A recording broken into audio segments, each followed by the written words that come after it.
Beleza mortal. Livro 1.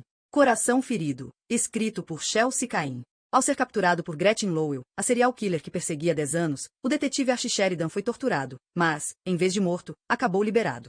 E a criminosa entregou-se à polícia. Archie vive assombrado pelos dias de terror que passou nas mãos de Gretchen, mas mesmo assim, faz visitas semanais a ela, com a justificativa de que só ele pode fazê-la confessar onde estão os corpos das vítimas. Mas a verdade é que ele simplesmente não consegue ficar longe dela.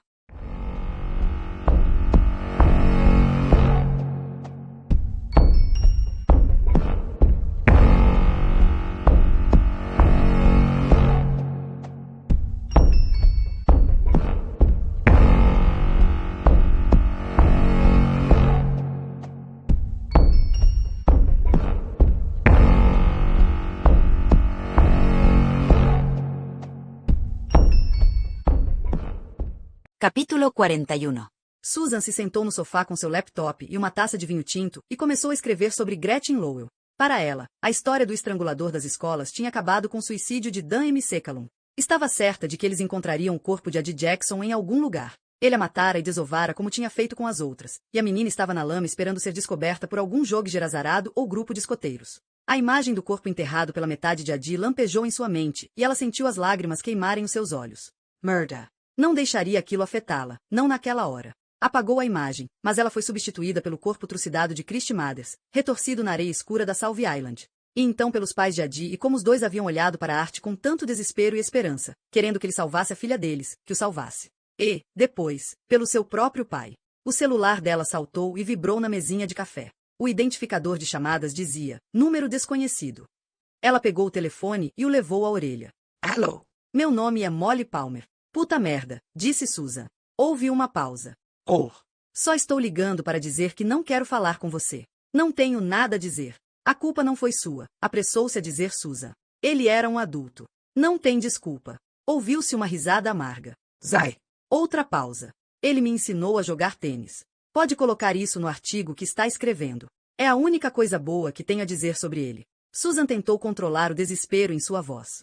Molly era matéria. Se conseguisse fazê-la falar, o jornal teria que publicá-la. Caso contrário, ela não teria nada e o senador sairia daquilo imaculado.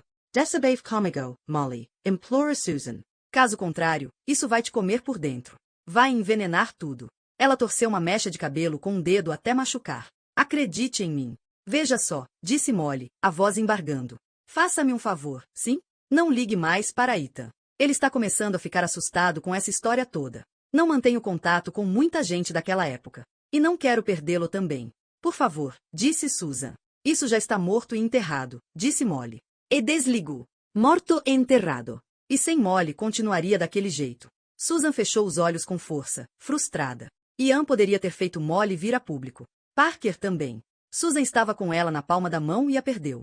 Ela baixou o telefone, respirou fundo, limpou o nariz e os olhos com as costas da mão, e serviu-se de um pouco mais de vinho. Não havia nada mais tranquilizador do que uma taça de vinho cheia. Ela pensou em ligar para Ethan novamente. Era óbvio que ele tinha passado as mensagens para Molly. Mas lembrou-se da dor na voz de Molly e em como ela queria ser deixada em paz e esquecer o passado. Será que isso era tão errado assim?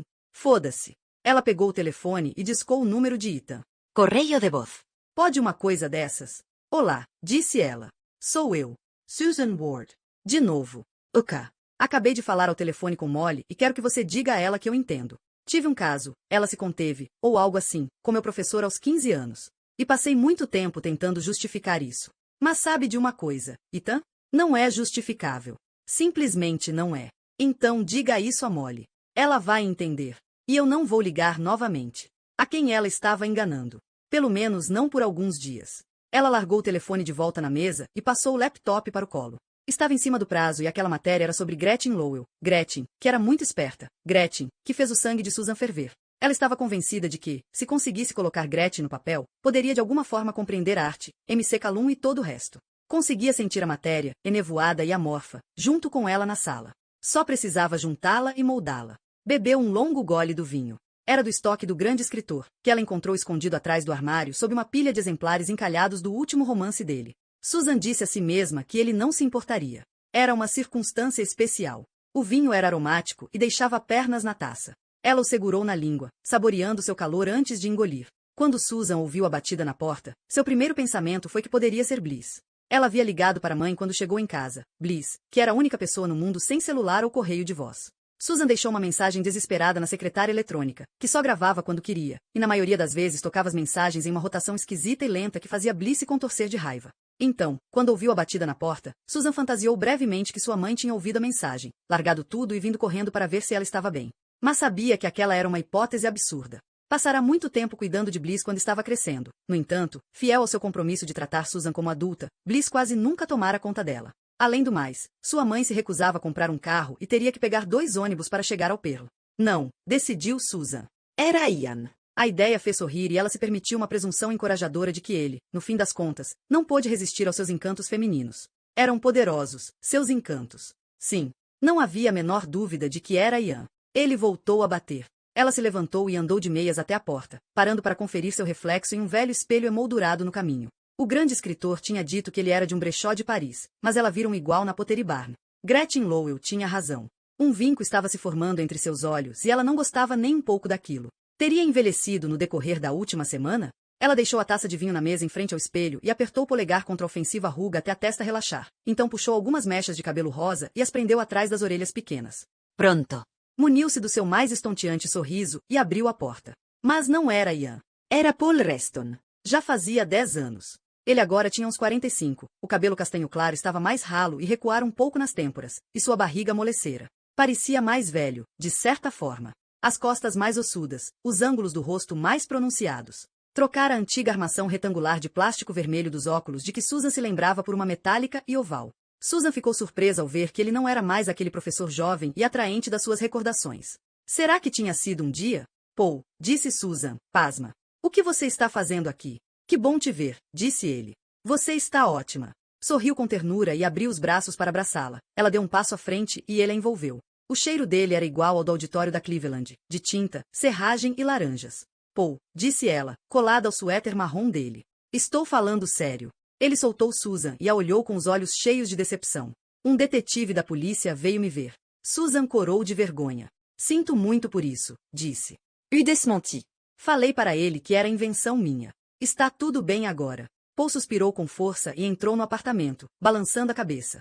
No que você estava pensando quando trouxe esse assunto à tona de novo? Você sabe que pode me arranjar um monte de problemas na escola. Não tem importância, disse Susan, tentando tranquilizá-lo. Ele não pode fazer nada se nós dois negarmos. A frustração se acendeu nos olhos dele. Não há nada a negar. Não aconteceu nada, Suzy. Ele colocou as mãos nos 2 lados do rosto dela e a encarou, examinando-a. A verdade é essa. Susan se afastou e as mãos dele caíram. Não aconteceu nada. Você teve uma adolescência difícil. Eu sei. Mas precisa deixar isso para trás. Eu já deixei, disse Susan com insistência. Vou deixar. Ele voltou a se aproximar dela com uma expressão suplicante. Então quero ouvir você dizer. Não aconteceu nada, repetiu Susan, falando com o máximo de força e confiança. Eu inventei tudo. Paul assentiu algumas vezes, aliviado. Você escreve tão bem. Tem tanto potencial. Sempre foi tão criativa. Eu ainda sou, disse Susan, um pouco incomodada. A porta do corredor ainda estava entreaberta. Susan não queria fechá-la, o gesto pareceria muito um convite para que ele ficasse. Venha cá, disse ele, abrindo os braços. Estamos bem, certo? Ele sorriu e seu rosto ficou suave, revelando covinhas. Susan então vislumbrou seu belo professor favorito, com o cabelo na altura dos ombros, os blazers de veludo, as piadinhas e a má poesia, e quase foi até ele. Porque uma pequena parte dela ainda o amava, ainda amava Paul Reston. Porém, a melhor parte dela sabia que era bobagem. Ela se impertigou e deu um pequeno passo para trás quando ele se aproximou. Não quero mais brincar disso, falou. De repente, a voz dela soou cavernosa e estranha, como se não fosse sua. Ele parou e deixou os braços caírem. O que foi? Perguntou. Isso é estranho, Paul. Ela ergueu uma das mãos e agitou no ar, mostrando o loft. Estamos socinos. Podemos conversar sobre o que aconteceu. Então por que essa brincadeira de nunca aconteceu nada? Ele entortou a cabeça e ergueu uma sobrancelha ironicamente. Como assim brincadeira? Pronto. Aquilo sim era esquisito. Pelo amor de Deus, Paul, disse Susan. Ele riu, como um latido breve e feroz, a cabeça para trás, o rosto corado. Ok. Desculpe. Só estava brincando. Desde quando você é tão séria? Disse, lançando-lhe um olhar bem-humorado. Você adorava brincar de teatro. 3 garotas estão mortas, disse Susan. Uma 4ª está desaparecida, provavelmente morta também. Ele foi até a porta, fechou-a, recostou-se nela e colocou as mãos para trás, apoiando-as na maçaneta. Sua voz e postura ficaram subitamente calmas. Fique sabendo.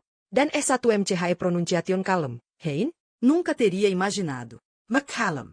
Ela voltou a sentir o arder das lágrimas. Ainda não entendia como MC Calum podia ter feito aquilo. Ele sempre se mostrará tão justo. Um pé no saco, sem dúvida, mas sempre sensato. É impossível saber do que as pessoas são capazes. E Paul. Ela tinha seduzido seu professor e depois contado para um policial. Depois de prometer a ele 1000 vezes que nunca diria nada a ninguém. Ele provavelmente a odiava. Pelos menos acabou, disse ela. Ele passou as costas da mão carinhosamente pelo rosto dela, e Susan se sentiu grata pela sua bondade.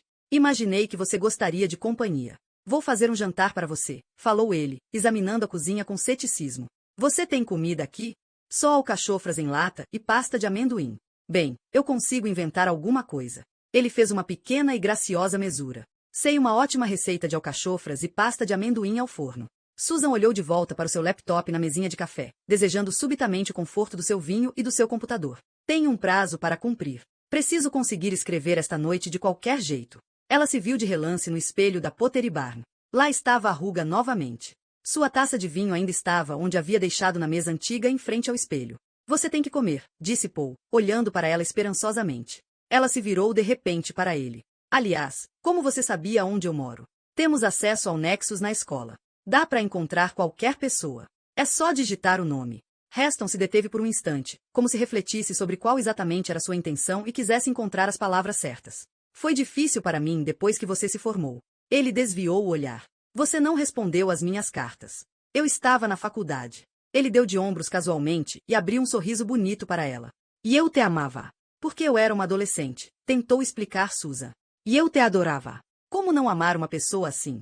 Ela andou até o espelho, pegou a taça de vinho da mesa e a bebeu de um gole. A fotografia que Bliss havia lhe dado na semana anterior estava presa na quina do espelho. Susan, aos 3 anos de idade, de mãos dadas com o pai. Em segurança. Feliz. Tudo acaba mudando. Nunca parei de pensar em você, disse Paul. Susan olhou para o próprio reflexo. O que é isso, Paul? Disse Susan para sua imagem. Você nem me conhece. Ele veio andando atrás dela, seu reflexo sério e um pouco magoado. Como você pode dizer isso? Susan pegou sua escova de cabelo de madeira da mesa e começou a escovar o cabelo rosa. Não precisava, mas servia de desculpa para fazer alguma coisa. Porque quando você me conheceu, eu não era uma pessoa completa. Era uma adolescente. Ela continuou escovando o cabelo, sentindo a cerda se arrastando pela sua cabeça, o sangue subindo para o couro cabeludo. O pai barbado na fotografia olhava, a mão protetora dele presa em volta da garotinha. Paul tocou sua nuca. Você nunca foi uma adolescente. Ela largou a escova na mesa. Com tanta força que ela estalou contra a madeira, assustando-a. Olha só, disse ela, olhando para o relógio. Você tem que ir preciso trabalhar. Deixe-me levar você para jantar. Ela deu as costas para o espelho, para a fotografia, para seu pai, e olhou para ele. Hall. Ele abriu aquele sorriso bonito novamente. 1 hora. Vou contar um monte de histórias sobre Dan MC Calum. Para a sua matéria. Então deixo você em casa e você pode terminar seu trabalho. Susan se sentiu como se tivesse voltado aos 15 anos. Incapaz de desapontá-lo. Além do mais, estava sem energia para discutir. 1 hora. Eu juro. O elevador levou 1000 anos para descer até a garagem no subsolo do prédio de Susan. Paul não falou nada e, pela primeira vez na vida, Susan não tentou preencher o silêncio. Ele simplesmente ficou parado com um sorrisinho no rosto, observando-a enquanto ela brincava com o cinto do sobretudo, jogava o peso do corpo de um pé para o outro e analisava os números iluminados sobre a porta do elevador. Susan conseguia ver os reflexos dos dois no revestimento de aço das paredes, um emaranhado de cores refratadas. As portas se abriram e Paul a deixou sair antes. Meu carro está lá, disse ele, apontando para um carro do outro lado da garagem, longe do elevador, longe dos outros veículos estacionados. Bem, pensou Susan, pelo menos vai dar tempo de fumar meio cigarro. Ela catou um de dentro da bolsa e o acendeu.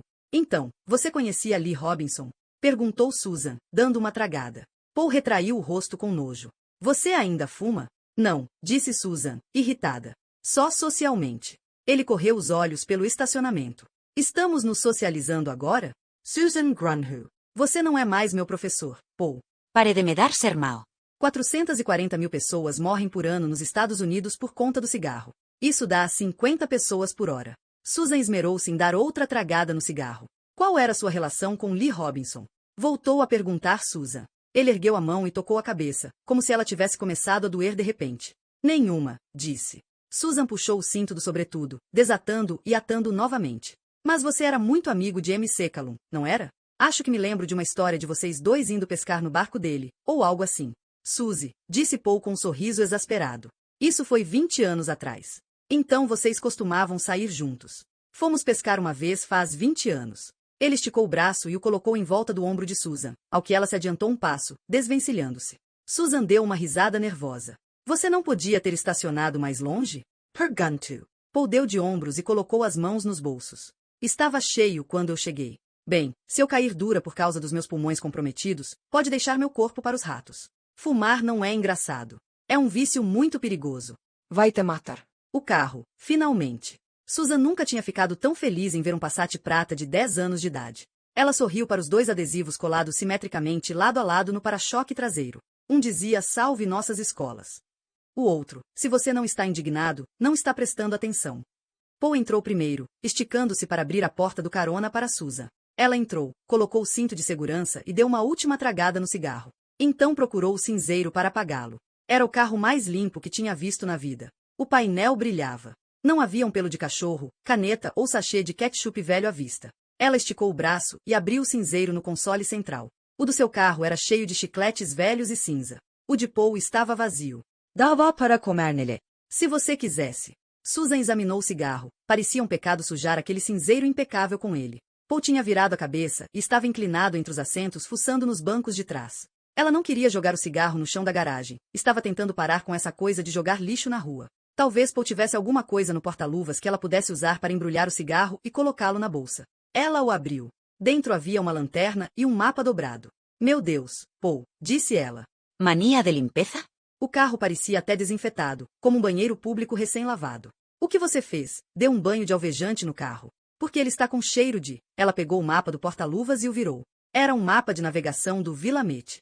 Clorox. Paul a agarrou por trás no instante em que ela tentou alcançar a maçaneta. Ela se debateu, tentando abrir a porta, mas ele apertou o botão que acionava as trancas eletrônicas e elas travaram todo o carro com um baque mecânico. Susan tentou desesperadamente apertar o botão da maçaneta que abria sua porta, mas estava com o braço em volta do pescoço e algo sobre a boca e o nariz e não conseguia se libertar. Ela lutou com toda a ferocidade, mas não foi o suficiente. Estava à mercê dele. Pensou em várias coisas. Em como deveria ter feito aquela matéria sobre aulas de autodefesa. Em como deveria ter calçado suas botas surradas, aquelas com bicos de ferro. Em como deveria ter deixado as unhas crescerem para poder arrancar os olhos dele. Em como, de certa forma, aquilo não a surpreendia nem um pouco. Conseguiu erguer o cigarro aceso, apertando com força contra o pescoço de Paul até ele urrar e torcer seu punho até que ela o soltasse. Susan queria matá-lo com o cigarro, mas já estava satisfeita com o buraco que ele faria no tapete impecável do carro. Aquele seria o seu legado, um buraco de cigarro em uma superfície perfeita.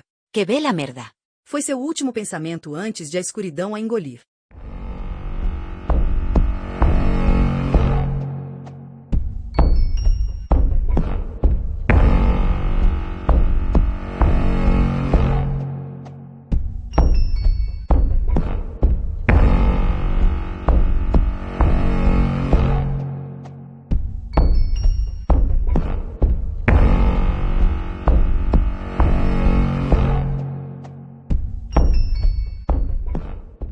Capítulo 42.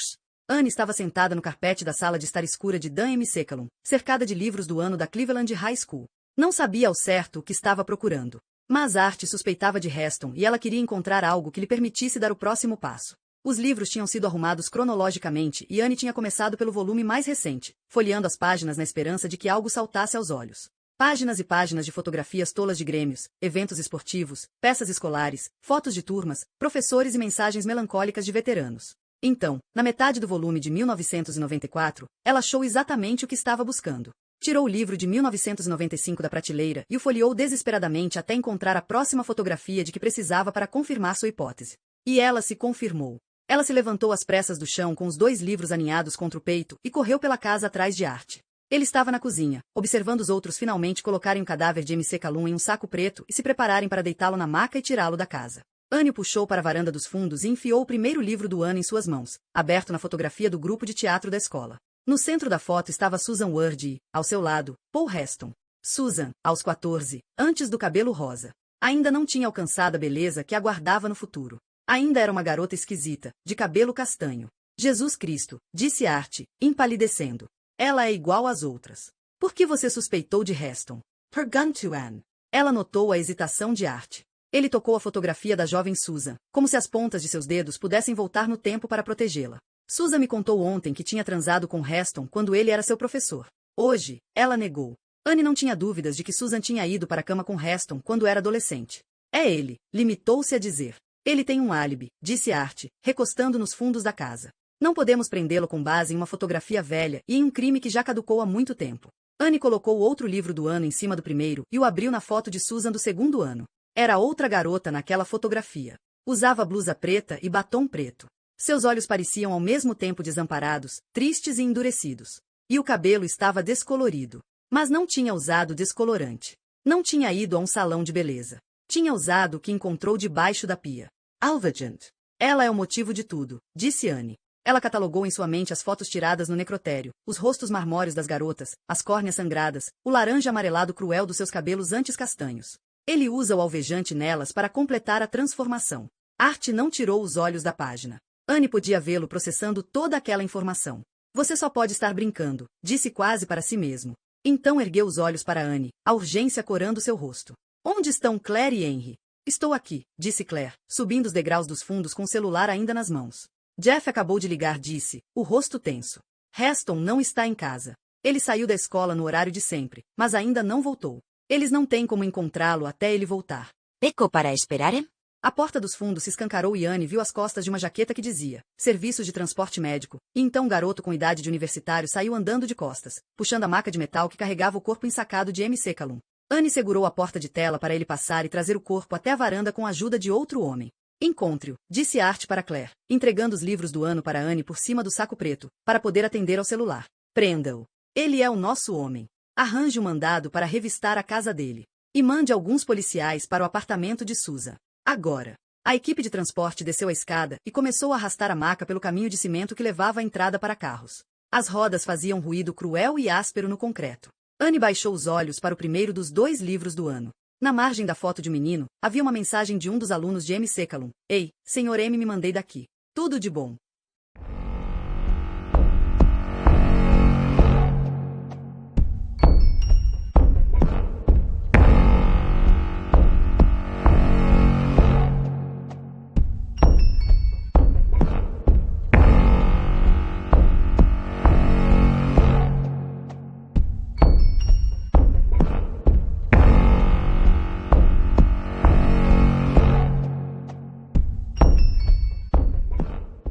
Capítulo 43. Susan acordou de um pulo, sentindo o cheiro de gasolina. O odor era tão forte que alcançou no fundo do oceano em que estava submersa, a agarrou pelo cabelo e a puxou até a superfície da sua consciência. Ela despertou sobressaltada, mas estava tão escuro que demorou alguns instantes para perceber que estava de olhos abertos. Estava de mãos e pés atados. Sentou-se e bateu com a cabeça em algo duro bem em cima dela. O impacto enviou uma onda de dor pelo seu crânio, obrigando-a a voltar para a horizontal. Paul, disse. Sua voz era um gemido. O chão se inclinou. Susan perdeu o equilíbrio e rolou até uma parede. Não foi tanto o fato de o chão ter se inclinado que a deixou desconfiada, mas o som de seu corpo contra a fibra de vidro. Barco. Ela estava em um barco. Foi então que entrou em pânico. Começou a gritar. Usou as mãos e os pés atados para bater na fibra de vidro. Encontrou forças que não sabia ter. Estou aqui embaixo. Esgoelou-se. Socorro. Alguém me ajude. Susan. Ela gelou e cada pelo de seu corpo ficou de pé. Ele estava lá embaixo. Com ela. No escuro. Susan. Sua voz sem corpo soava furiosa e brutal. Você tem que ficar quieta. Solte-me, Paul. Ela implorou na escuridão. Ela o sentiu tatear no escuro e obrigou-se a não se encolher quando a mão dele encontrou sua perna, subiu pela coxa e parou. Estavam lado a lado. O hálito dele quente contra seu rosto. Sabia que passaríamos um tempinho juntos, disse ele, sua voz embargando. Como você disse, eu quase não te conheço.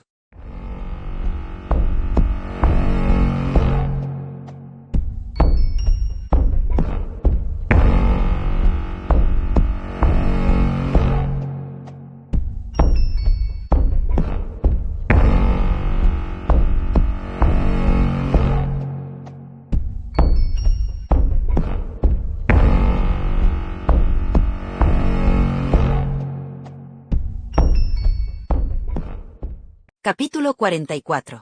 Quando Susan não atendeu o telefone fixo nem o celular, os pensamentos de Art ficaram sombrios. Eles já estavam no carro de Henry, Art no banco do carona, Henry ao volante, a caminho do perro. Claire e Anne o seguiam logo atrás. Ele deixou 2 mensagens de voz idênticas, apreensivas, em ambos os telefones, e então ficou com o celular na palma da mão, em cima do colo, suplicando que ele tocasse. O sol se punha às 6:30. Eram quase 7:30, de modo que ele há muito se esconder atrás das West Hills, mas o céu purpúreo de fim de inverno ainda estava semi-iluminado pelo crepúsculo. Aquela seria uma noite fria. Isso não significa nada, disse Henry, agarrando o volante. Ela pode estar tomando banho. Ou sei lá. Certo, disse Art. Talvez esteja tirando um cochilo. Já entendi. Art notou que o punho de Henry estava sangrando. O que aconteceu com você? Henry deu de ombros. A porra da gata me arranhou. O walkie-talkie de Art tocou e ele o atendeu. Os patrulheiros estavam no apartamento de Susan. Ela não estava atendendo a porta. Descubram se o carro dela está na garagem, ordenou Art. Batam nas portas dos vizinhos. Vejam se alguém a viu chegar ou sair. E confiram se a garagem ou a portaria tem câmeras de segurança. Então ele ligou para o auxílio à lista e pegou o número de telefone de Ian Harper. Uma criança atendeu na casa da família Harper. Seu pai está em casa? Pergunto a with acute RTI. O menino largou o telefone e Art pôde ouvir música e o barulho de adultos comendo e rindo. 1 minuto depois Ian Harper atendeu o telefone. A voz dele estava irritada. Sim. Art não se sentia muito generoso em relação a Ian naquele instante e estava com pressa, então pulou as amenidades. Ian. A with acute RTI Sheridan. Você deixou Susan em casa hoje à tarde? Ian hesitou. DXCI. ¿A qué horas? O que está acontecendo? Henry cortou uma picape lenta na Ross Island Bridge. As luzes do Crown Vic estavam ligadas, mas não a sirene. Horizonte norte do centro era um cartão postal. Art tirou o porta-remédios do bolso e o girou entre os dedos. A que horas você a deixou em casa? Ele voltou a perguntar. Não sei, disse Ian. Sua voz tremeu. Umas 5:30. Ela tinha planos de sair hoje à noite? Pergunto a with acute RTI. Ou de receber alguém? Não que eu saiba. Então Ian acrescentou, com autoridade. Ela tem uma matéria para entregar amanhã. Você sabe que uma fonte anônima deu informações sobre um aluno da Cleveland para ela? Sei, disse Ian sem titubear. Isso é outra história. Não tem nada a ver com o estrangulador. Tem certeza? Tenho, disse ele terminantemente. Nada daquilo estava fazendo Art se sentir melhor. Ele começou a abrir o porta-remédios, percebeu o olhar de desaprovação de Henry e o enfiou de volta no bolso. E você viu quando ela entrou no prédio? Vi. Ian fez uma pausa. Art conseguia ouvir os convidados rindo novamente ao fundo. Aconteceu alguma coisa com Susan? Só estou tentando encontrá-la. Se tiver notícias, peça para ela me ligar, certo? A voz de Ian baixou uma oitava. Devo ir para a casa dela? Não, Ian, suspirou Art, pensando na confissão de Susan. Fique com a sua família. Quando Henry estacionou atrás de uma radiopatrulha em frente ao velho prédio da cervejaria, um dos patrulheiros estava esperando. O carro está aqui, disse ele. Tem uma câmera de segurança na portaria. Ela transmite para o monitor no escritório da concierge. Concierge. Pergunto a with acute RTI. O patrulheiro revirou os olhos. Acho que ela é a administradora do prédio. Art, Henry e Anne seguiram um policial pela portaria modernosa completamente preto e branca até uma salinha toda decorada em tons de marrom, onde, atrás de um balcão de bambu, havia uma jovem de rabo de cavalo platinado. Ela estava com um controle remoto oval na mão e revia a filmagem granulada da garagem em um monitor branco. Havia uma pilha de fotocópias no balcão. Art olhou para a primeira. Tinha foto de um gato e dizia em letras grandes, não ao abuso de gatinhos de laboratório. Pronto, disse ela e se inclinou para frente, apoiando-se nos cotovelos e apertando o indicador manicurado na tela, em cima da imagem de Susan Ward e de Paul Heston. Essa é Susan Ward. Os 5 observaram a imagem trêmula de Susan Ward e Paul Heston saindo do elevador, atravessando a garagem e abandonando o alcance da câmera. O cronômetro no vídeo marcava 18h12. Vocês têm que encontrá-los, disse Anne a Art e Henry. Senão ela vai morrer. Art estava parado no apartamento de Susan. A vigia os deixará entrar. Havia um espelho caro pendurado logo ao lado da porta de entrada. Na mesa em frente a ele, uma taça de vinho vazia. Do lado da taça, uma escova de madeira com um único e reluzente fio de cabelo rosa enrolado nas cerdas. Art examinou a taça sem tocá-la. A base estava coberta de restos granulados de vinho. Havia marcas de batom na borda. Por pouco não a pegaram em casa. Ela bebera uma taça de vinho, saíra com ele e ninguém tinha como saber onde estavam agora. Art havia transmitido uma mensagem sobre Heston. Patrulheiros de 4 estados estariam procurando pelo carro dele. Porém, muita gente tinha procurado por Art também. Ele tateou o porta-remédios no bolso. Sentia aquele tremor irregular, fruto do excesso de cafeína, que significava estar na hora de mais Vicodin. Logo viria a dor de cabeça, depois a queimação lenta sob a pele que se transformaria em suor frio, as dores no corpo. Ele abriu o porta-remédios, tirou 3 dos comprimidos ovais grandes, reconhecendo-os pelo tato, e os jogou dentro da boca. Segurou-os na bochecha enquanto entrava na cozinha de Susan, onde encheu a mão em cuia de água da torneira e a bebeu, engolindo as pílulas. Nunca se acostumara com o gosto amargo dos comprimidos. Ele conhecera viciados que injetavam soro fisiológico quando não arranjavam sua droga intravenosa preferida. O fato de alguém enfiar uma agulha na veia por prazer intrigava a Art na época. Agora ele entendia que a dor familiar agia como um breve estimulante mental. Você acha isso uma boa ideia? Perguntou Henry. Art ergueu os olhos. Henry estava do outro lado do balcão da cozinha, inescrutável, como sempre. São para me segurar, respondeu Art, dando as costas para Henry. Não vão me deixar chapado. Ele podia sentir seu corpo relaxar, já antecipando a codeína em seu sistema. Era psicossomático. Os comprimidos não faziam efeito tão rápido assim. Mas ele não se importava. Tinha que se concentrar. ¿Qué pensar? ¿Cómo Oresten conseguirá se aproximar de Adi? E por que matar MC Calum? O barco tinha que ter algo a ver com isso. Heston e MC Calum davam aula na mesma escola, se conheciam. MC Calum havia dito que todo mundo sabia que ele tinha um barco. Talvez Heston estivesse usando o barco ou tivesse colocado fogo nele para destruir provas ou desviar as suspeitas. Se soubesse que MC Calum tinha sido interrogado, então o suicídio o incriminaria de vez. Era um ato descuidado e desesperado. E aquilo preocupava a Art. Ele deu meia volta e andou os 10 passos que separavam a área da cozinha da área da sala de estar, onde Anne estava parada, olhando pela janela grande. Esperava que ela estivesse pensando em Heston e não em comprar um imóvel no Perlo. Sentia Henry um passo atrás dele, sua sombra constante. Art parou ao lado de Anne e olhou pela janela também. Do outro lado da rua havia outro condomínio novo em folha, cada loft uma casa de bonecas iluminada na escuridão. Qual o tamanho do desespero dele? Ele perguntou a Anne. Ela tirou uma mecha de cabelo rebelde de cima dos olhos. Ele está obcecado por uma ex-aluna, disse ela. Um caso que terminou 10 anos atrás. Eu diria que está bastante desesperado. Se você estiver me perguntando se há possibilidade de ele se matar, eu diria que sim, e bem grande. Uma mulher em um dos lofts do outro lado da rua ligou uma TV. Então você acha que ela já está morta? Não. Ela fez uma pausa. Mas posso estar errada. Então, para onde ele a levaria? Anne refletiu sobre a pergunta. Para algum lugar onde se sinta seguro. Para onde levou as outras? Perguntou retoricamente. Para o barco, respondeu Art. O barco de MC Calum, repetiu Henry. Mas ele já era. Art refletiu sobre aquilo. Lá embaixo, na rua, alguém estava tentando estacionar um utilitário esportivo numa vaga paralela. A não ser que ele tenha outro barco. Não, disse Claire, juntando-se a eles. Conferimos o registro estadual de embarcações para todos os docentes e funcionários das escolas que se encaixavam no perfil, disse ela. MC Calum só tem um barco registrado. Ele disse que tinha comprado esse barco alguns anos atrás, disse Art. Talvez tenha continuado com o velho sem atualizar o registro. Isso é possível? Perguntou Claire. Ligue para as pessoas, ordenou Art. Claire puxou o telefone da cintura da calça. Pode deixar. Ela se afastou para fazer a ligação. Tudo bem? Henry perguntou a with acute RTI. Art percebeu que estava parado com as mãos na cintura, olhando para o chão de madeira. Susan Ward estava sob o poder de um louco imbecil que iria matá-la, se é que já não tinha matado, e Art não tinha certeza se conseguiria salvá-la. Me dê só um minuto, disse ele. Art estava parado no banheiro de Susan. Conseguia sentir a preocupação de Henry envolvê-lo como uma manta. Mantenha o controle, pensou Art. Então disse em voz alta, mantenha o controle. Jogou um pouco de água da torneira no rosto e o secou com a toalha pendurada do lado da pia. Conferiu as horas. Quase 9. 1 hora de leitura antes do apagar das luzes. Ele se deteve. Não pense nela. Agora não. Tinha que se concentrar em Susan. O nariz dele coçou, uma reação do sistema nervoso ao Vicodin que seu corpo tinha quase superado, mas que ainda surgia vez por outra. Ele o coçou com vontade. Ótimo! Agora, além de tudo, ainda achariam que ele era um cheirador. E lá estava Gretchen novamente na sua cabeça, clara como a luz do dia, deitada no catre de sua cela, apoiada em um cotovelo, com a última vítima nas mãos. A foto do casamento dele estava naquele livro. Chefe! Henry bateu de leve na porta do banheiro. Art piscou algumas vezes para seu reflexo turvo e abriu a porta. Henry e Claire estavam na entrada do banheiro. O que conseguimos? Perguntou a with acute RTI. Claire conferiu o bloco de anotações. Ele registrou o barco que pegou fogo 5 anos atrás.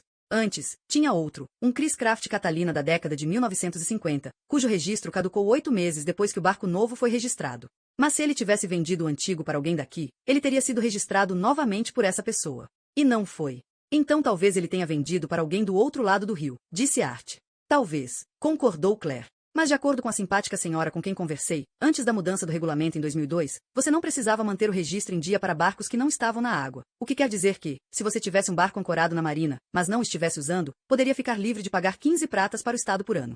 A with acute RTI assentiu. O pândaro continuou com o barco. Henry cruzou e descruzou os braços. E Heston usaria esse, porque MC Calum dificilmente perceberia se ele fosse trasladado. Trasladado? Falou Claire. Não posso usar uma palavra difícil? Disse Henry. Claire prosseguiu. Se estivermos certos, o barco ainda estará na mesma marina, certo? Quero dizer, provavelmente. Vamos, disse Art. Anne surgiu ao lado de Henry. Tenham cuidado. Porque se vocês mandarem a cavalaria e o assustarem, é bem provável que ele faça mal a ela ou a si mesmo. Se estivermos certos, se ele estiver lá e se ela ainda estiver viva, disse Art.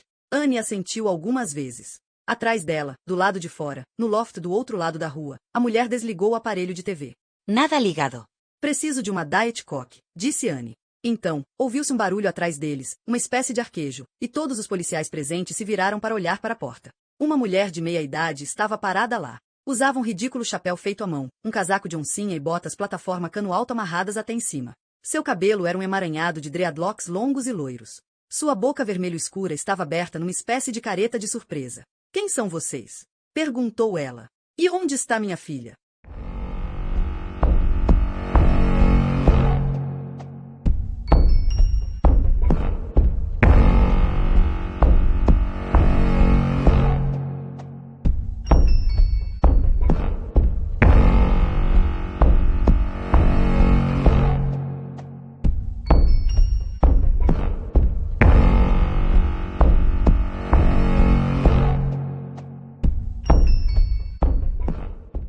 Capítulo 45. Você matou aquelas garotas, disse Susan na escuridão. A tristeza estrangulava a voz de Heston. Sinto muito. A respiração de Susan parecia-lhe a coisa mais alta do mundo. Como pequenas bombas atômicas. Ela se forçou a inspirar mais lentamente o oxigênio, a relaxar, dar a impressão de que não estava com medo. Tinha que convencê-lo de que era forte. De que podia controlar a situação. Sente muito? Paul, você está doente. Precisa de ajuda. Eu posso te ajudar. Você não devia ter me abandonado, disse Heston, passando algo por cima da cabeça dela, em volta do pescoço. Ela sentiu uma tira de couro macio contra a pele da nuca e, na frente, acima da clavícula, algo frio e duro, uma fivela. As marcas roxas no pescoço de Christy Mathers lampejaram em sua mente e ela ergueu os braços, desesperada, para colocar as mãos atadas debaixo do cinto, mas ele se apertou ao redor da sua garganta. Ela engasgou e tentou agarrá-lo, mas Heston puxou suas mãos para baixo e apertou o cinto com mais força. A cabeça de Susan latejou e se encheu de fogo. Ele a empurrou para baixo com tanta violência que o som de seus joelhos contra o chão foi como de um machado golpeando madeira. Sentiu o corpo rodopiar livremente no espaço e então, de repente, estava parada. Todos os seus sentidos voltaram à tona e, naquele instante, seus olhos se ajustaram um pouco à escuridão. Ela pôde vê-lo, bem na sua frente. Não uma pessoa, mas um vulto, a sombra de uma pessoa. Conseguia sentir o polegar dele na sua boca, contornando seus lábios. O dedo era uma pedra de gelo. Os lábios dela tremiam. Você tem uma boca linda, disse ele. A mente de Susan estava clareando, juntando as informações. Rapdata. Barco. Paul. Assassino. E então, a Dee. Paul. Grasnia Susan. Onde está a Dee? Susan sentiu que ele hesitou por um instante, então deu um passo para trás e o cinto afrouxou. As luzes se acenderam. Susan se encolheu e fechou os olhos por reflexo, vencida pela súbita claridade. Quando se forçou a abri-los, um instante depois, Heston estava novamente na sua frente e apontava uma arma para sua testa. Susan lutou contra uma repentina onda de náusea, engolindo a saliva quente e repugnante que subiu até sua garganta. Ela acertara. Estavam em um barco. Numa espécie de quarto de dormir. As paredes e o teto baixo eram brancos. Era apertado, com 1,5 metro de largura no máximo. Pequenos compartimentos e gavetas ocupavam uma das paredes. Na parede oposta havia um beliche de madeira embutido. No leito acima daquele em que Susan acordara momentos antes estava a Dee Jackson. Ela estava semiconsciente e nua, exceto pela calcinha e sutiã rosa, e seus antebraços e tornozelos estavam amarrados com fita isolante. Seus olhos eram pequenas fendas, sua boca estava molhada de saliva, o cabelo, banhado em suor. Ela se mexeu e coçou o rosto manchado de lágrimas com as mãos atadas. E então Susan a reconheceu. Lee. Dana. Christy. Addie. O cabelo castanho. Os traços bonitos. Percebeu então, com devastadora clareza, que o motivo era ela, sempre tinha sido ela. E teve certeza de que Paul iria matá-las. As duas. Já não havia dúvida. Ela olhou para Dee, que parecia atordoada, sem saber onde estava, e a invejou.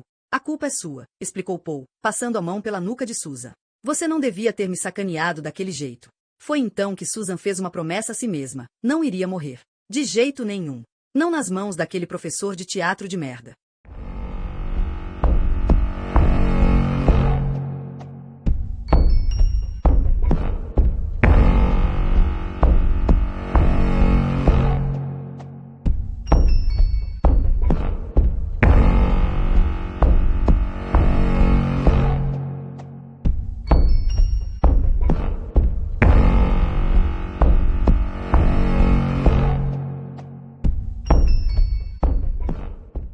Capítulo 46. A administradora da Marina River Haven não morava em um barco, e sim em uma casa pré-fabricada numa colina que dava para as embarcações. A temperatura havia despencado 5 graus e a noite caíra oficialmente. Art sentia o gosto do rio, como papel alumínio em sua boca, enquanto esperava na varanda da casa baixa e marrom clara com a palavra escritório gravada em um pedaço de madeira pregado na parede. Seu nariz coçava. Atenda a porra da porta, pensou. Henry e Claire estavam ao seu lado. Atrás deles havia 3 viaturas civis. Ele mandara as radiopatrulhas e veículos da SWAT estacionarem na antiga rodovia, fora de vista. Art esticou o pescoço para olhar para a marina abaixo, onde várias dezenas de barcos oscilavam em um silêncio melancólico. Um cão ladrou e a porta se abriu. Uma mulher mais velha apareceu e Art notou uma bola de pelo saltitante antes de ela conseguir empurrar o cachorro atrás de si e fechar a porta. Então ficou parada na varanda, entre a porta fechada da sala e a porta de tela de alumínio que a protegia dos detetives. Art ergueu o distintivo e o mostrou à mulher. Sei quem você é, disse ela com um olhar tranquilo. Já te vi na televisão.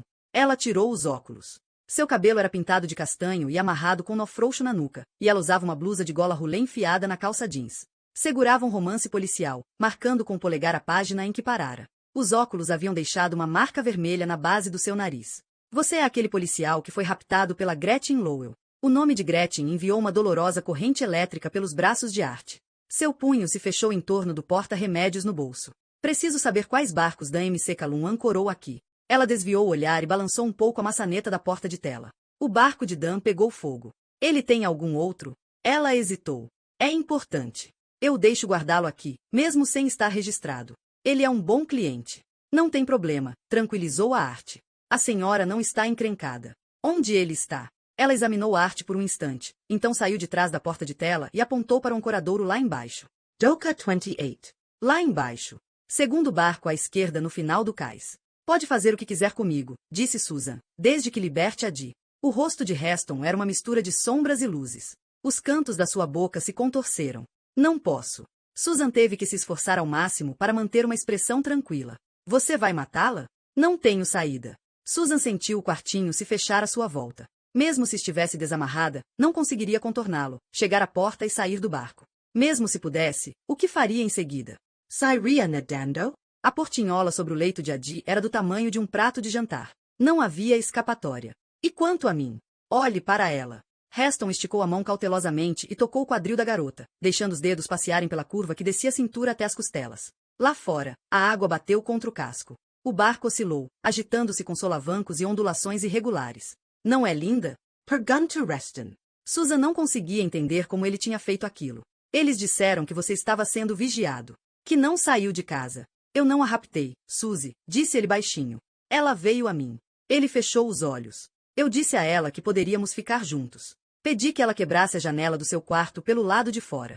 Falei qual ônibus deveria pegar para chegar até aqui. Mandei que esperasse no barco até eu sair da escola. Bateu os cílios, revelando olhos que fitavam Susan com um ódio que ela nunca vira antes. Ela fez exatamente o que eu pedi. Você é louco, disse Susan. Ele sorriu para si mesmo enquanto olhava com lascívia para a garota semiconsciente. Rohypnol. Comprei pela internet. Susan sentiu nojo por ter permitido que ele a tocasse um dia. Visualizou cada encontro, cada maço. As imagens se alternavam na sua cabeça, um triste slideshow da sua triste adolescência. Queria tanto ter tudo sob controle que convencera todo mundo disso. A verdade era mais patética. A respiração dele ficou mais rápida e seu rosto corou com a excitação. Estava tocando o seio de Adi. Circulava com o polegar o pequeno mamilo rosa dela. Ela se mexeu vagamente. Só as desejo tanto porque elas me lembram de você. Susan disse a si mesma para ser forte, para sair daquela situação. Você só está tentando se justificar. Sempre teve tesão em adolescentes. Não, disse ele, a voz rachando. Não. Você me deixou assim. Nunca tinha desejado minhas alunas. Até você aparecer. Você fez isso comigo. Ele voltou a descer a mão do seio de Adi para suas costelas, cintura e quadril, avançando até o cós da calcinha. Não faça isso, disse Susan, virando a cabeça, incapaz de olhar. Por favor. Eu signifiquei alguma coisa para você? Susan fechou os olhos com força. Claro que sim. Fico lembrando o tempo todo daquele dia depois das aulas. Da sua postura, do que estava vestindo, sobre o que conversamos. Você gravou aquela fita para mim, lembra? Ele tocou seu rosto e ela saltou para trás, sentindo o cinto se apertar, sufocando-a novamente, forçando-a a ficar parada, com medo de se mexer. Não chore, disse a si mesma. Não ouse chorar. Suas músicas favoritas, falou ele. Ela sentiu seus lábios roçarem-lhe o rosto e teve vontade de vomitar. Nunca a joguei fora. Temaquila musica do violent femmes, add it up. Why can't I get just one kiss? Nine você me do a fita e diz, essa sou eu. Se entregou de presente. Ele a beijou outra vez, arrastando o lábio inferior pela sua face, deixando um rastro de saliva. Você escreveu à mão todas as letras. Caprichou tanto na caligrafia. Deve ter levado horas. Ela apertou os olhos com mais força, até eles ficarem como punhos cerrados. Era para o ensaio, Paul. Eu me dispus a fazer a fita do ensaio. Para o aquecimento. Foi naquele dia, na minha sala. Depois da aula. Quando nos beijamos pela primeira vez. Ela sentia o cheiro do suor dele, doce e acre naquele lugar apertado. Não. Ouvi a fita no carro, a caminho de casa, e não conseguia acreditar, como éramos parecidos. Susan sentiu os lábios úmidos dele na sua boca e lutou para afastar a cabeça, sem sucesso. A tela negra das suas pálpebras estava cheia de estrelas. Ouvi as letras das músicas e entendi o que você queria me dizer, disse ele, seus lábios dançando nos dela. Sabia que era errado ficarmos juntos. Ele se afastou e ela sentiu o cinto afrouxar, mas ainda estava com medo de abrir os olhos, com medo do que poderia ver. Eu ainda era um homem casado. Ainda era seu professor. Mas você era tão madura para uma adolescente, tinha uma cabeça tão além da sua idade. Escrevi uma carta para você. Nunca deveria ter feito aquilo, nunca deveria ter colocado meus sentimentos no papel. Mas quis me arriscar. Entreguei a carta na aula do dia seguinte e pedi que você lesse mais tarde, e você leu. Ele soltou um suspiro vacilante que se transformou em algo parecido com um soluço. Então você veio falar comigo na festa do elenco. E nós fizemos amor. Ele agarrou pela cabeça e Susan sentiu os lábios de Heston cobrirem sua boca, a língua dele forçando seus lábios cerrados. Abra a boca. Susan abriu de repente os olhos e o encarou, enfurecida. Não foi assim que aconteceu, Paul, disse ela. Botando para fora, finalmente. Finalmente dizendo a verdade. Eu fiquei bêbada, vocifrou. Fiquei bêbada pela primeira vez naquela festa depois de uma peça de colégio idiota. Então você me ofereceu carona e me comeu no seu carro. Ela recostou a cabeça no beliche, cheia de tristeza. Eu era uma menina. Meu pai tinha acabado de morrer. Não tinha noção das coisas. E você era meu professor favorito.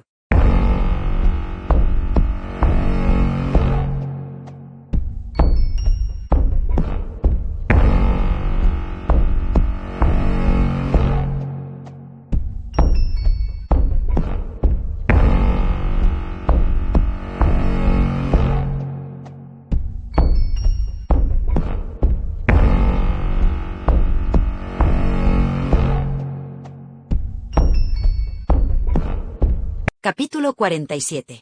O colete à prova de balas forçava a Arte a respirar diferente. As tiras de velcro eram justas e o peso da coisa apertava seu peito, fazendo suas costelas latejarem e tornando cada movimento do tórax um sacrifício. Ele tentou encher a barriga de ar, visualizando o caminho do oxigênio pela traqueia, descendo até os pulmões, alimentando seu coração. Dava-lhe algo para pensar enquanto ele, Henry e Claire desciam um longo caminho de cimento que zigue-zagueava a colina abaixo até os barcos. Um Passat prata velho estava estacionado ao pé da colina. O carro de Heston. Eles caminhavam em ritmo de passeio, com os coletes sob as roupas comuns e as armas escondidas, mas seus corpos estavam tensos e somente um idiota não ficaria ressabiado se os visse passar. Mas não havia ninguém. Apenas os barcos. Chegaram ao ancoradouro. Ele adentrava o rio em formato de T, com barcos dos dois lados. As luzes de segurança que se enfileiravam no caminho forneciam uma iluminação branca e preguiçosa que refletia na água negra e dava uma nitidez fora do comum à cena. Era o ar mais frio, supus Arte. Deixava tudo com um aspecto mais duro. Abriu o fecho de segurança do coldre e deixou a palma da mão sentir o metal liso do seu ponto 38. As docas eram de número par de um lado e ímpar do outro. Arte sabia que o barco não estaria lá mesmo antes de chegarem ao número 28. Ele não era sortudo assim. Merda, disse Arte, parado em frente à doca vazia. O que significa isso? Pergunta Claire. Significa que eles foram velejar, disse Arte. Navegar, disse Henry. É um barco a motor. O certo é navegar. Murda, repetio a with acute RTI. Arte estava parado no convés de uma lancha com cabine e duas hélices de 8,5 metros de comprimento. Ele não gostava de barcos. Mas sabia qual tipo era aquele porque um dos agentes da Polícia Marítima lhe contou. A Polícia Marítima do Condado usava uniforme verde, pintava as embarcações de esmeralda e se auto-intitulava The Green Hornets, os marimbondos verdes. No inverno, a equipe era composta por um sargento, 8 agentes e um mecânico em horário integral. Meia hora depois de Arte tê-lo chamado, estavam todos lá, à sua disposição. Mais 10 minutos e havia 5 barcos dos Green Hornets na água e 2 helicópteros da polícia e um da guarda costeira no céu procurando pelo Chris Craft. É um barco, disse um dos pilotos a Arte, confiante. Está em um rio. Vamos encontrá-lo. E encontraram-me. Uma hora depois, um dos agentes informou pelo rádio que avistaram Chris Craft ancorado na saída do canal da Salve Island, na região do rio Columbia. Arte repassou a localização para a SWAT. Heston teria notado o holofote de 10.000 megawatts do helicóptero da polícia passando. Tinha duas opções, ancorar e tentar fugir, caso em que o helicóptero seguiria, ou ficar onde estava. Era uma situação de refém, e Art não queria se arriscar. Mas a SWAT levaria tempo para chegar lá e a lancha dos Green Hornets não estava longe do local e, além do mais, não seria melhor confirmar que aquele era o Chris Craft certo? Ele não queria mandar uma equipe da SWAT invadir o barco errado e estragar o fim de semana de pescaria de alguma família. De modo que Art ordenou que os 3 agentes que estavam com ele, Henry, Claire e Anne no barco, contornassem a ilha e tentassem se aproximar. E lá estava ele. Os faróis estavam apagados, mas as luzes da cabine, não. Rick, um agente mais ou menos da idade de Art, com cabelo rente e barba grisalha, apontou o holofote montado no convés da lancha para o Chris Craft. O helicóptero voou em círculos no céu escuro. Esse é o nosso garoto, gritou ele mais alto do que o barulho do motor.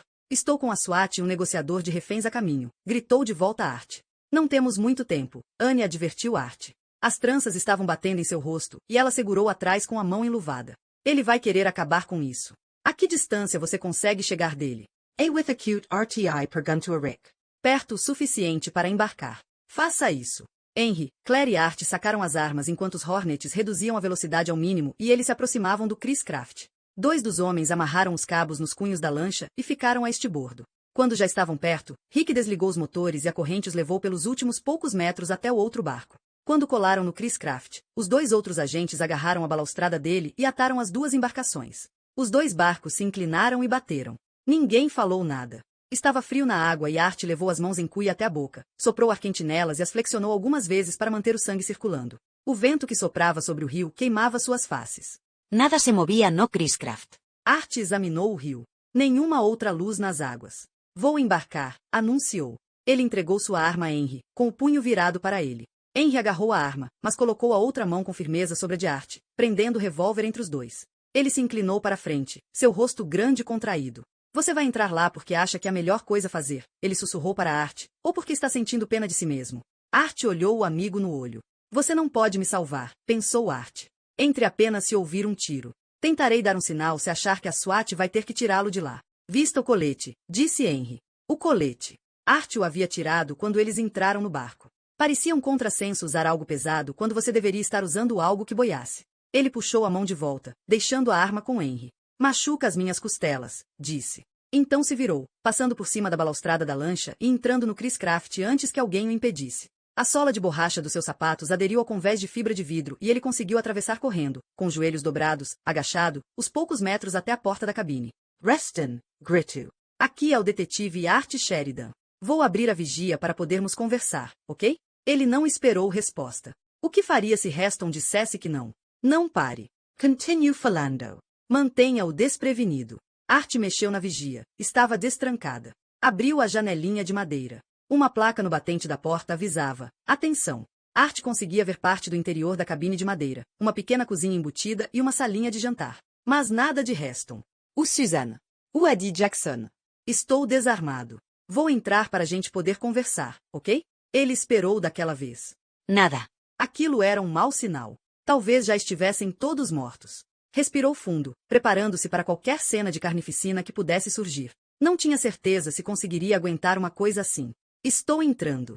Ele se espremeu para passar pela vigia e desceu os 4 degraus que levavam diretamente à cabine principal. A luz o fez apertar os olhos. Era o que, em um barco, fazia às vezes de sala de estar. Havia um pequeno sofá estampado e uma cadeira de palha com almofada e, na frente dos 2, uma mesinha de palha redonda com tampo de vidro. O teto era baixo e o espaço pequeno, mas as paredes pareciam revestidas de teca e a madeira brilhava intensamente sob a luz amarela. Logo depois da área de estar, ficava a pequena sala de jantar com cozinha embutida que ele tinha visto lá de cima. Heston estava próximo ao sofá, em frente a uma entrada que dava mais para o fundo do casco. Estava usando calças de sarja e uma camiseta. Seus olhos eram buracos negros. Enlaçava com firmeza a cintura de Susan com um braço e, com a outra mão, segurava uma arma que mantinha sob seu maxilar esquerdo. Um cinto de couro marrom pendia do pescoço dela. Art não tinha dúvidas de que ele combinaria com as marcas em volta dos pescoços das garotas mortas.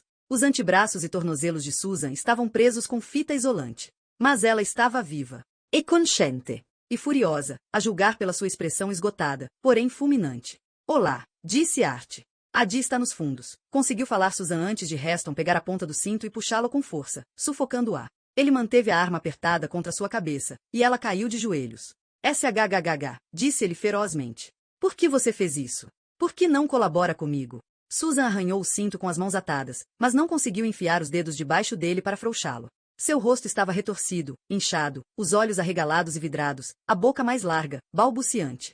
Art tinha cerca de 2 minutos. Tudo o que podia fazer era evitar apressar Heston. Ele estava com uma arma na cabeça de Susan. Se Art fosse para cima dele, talvez ele atirasse. O peso dela estava no chão, então ele provavelmente não quebraria seu pescoço. Estrangular uma pessoa é mais difícil do que parece. Não é apenas a falta de ar que causa morte, é também a compressão do sistema vascular do pescoço.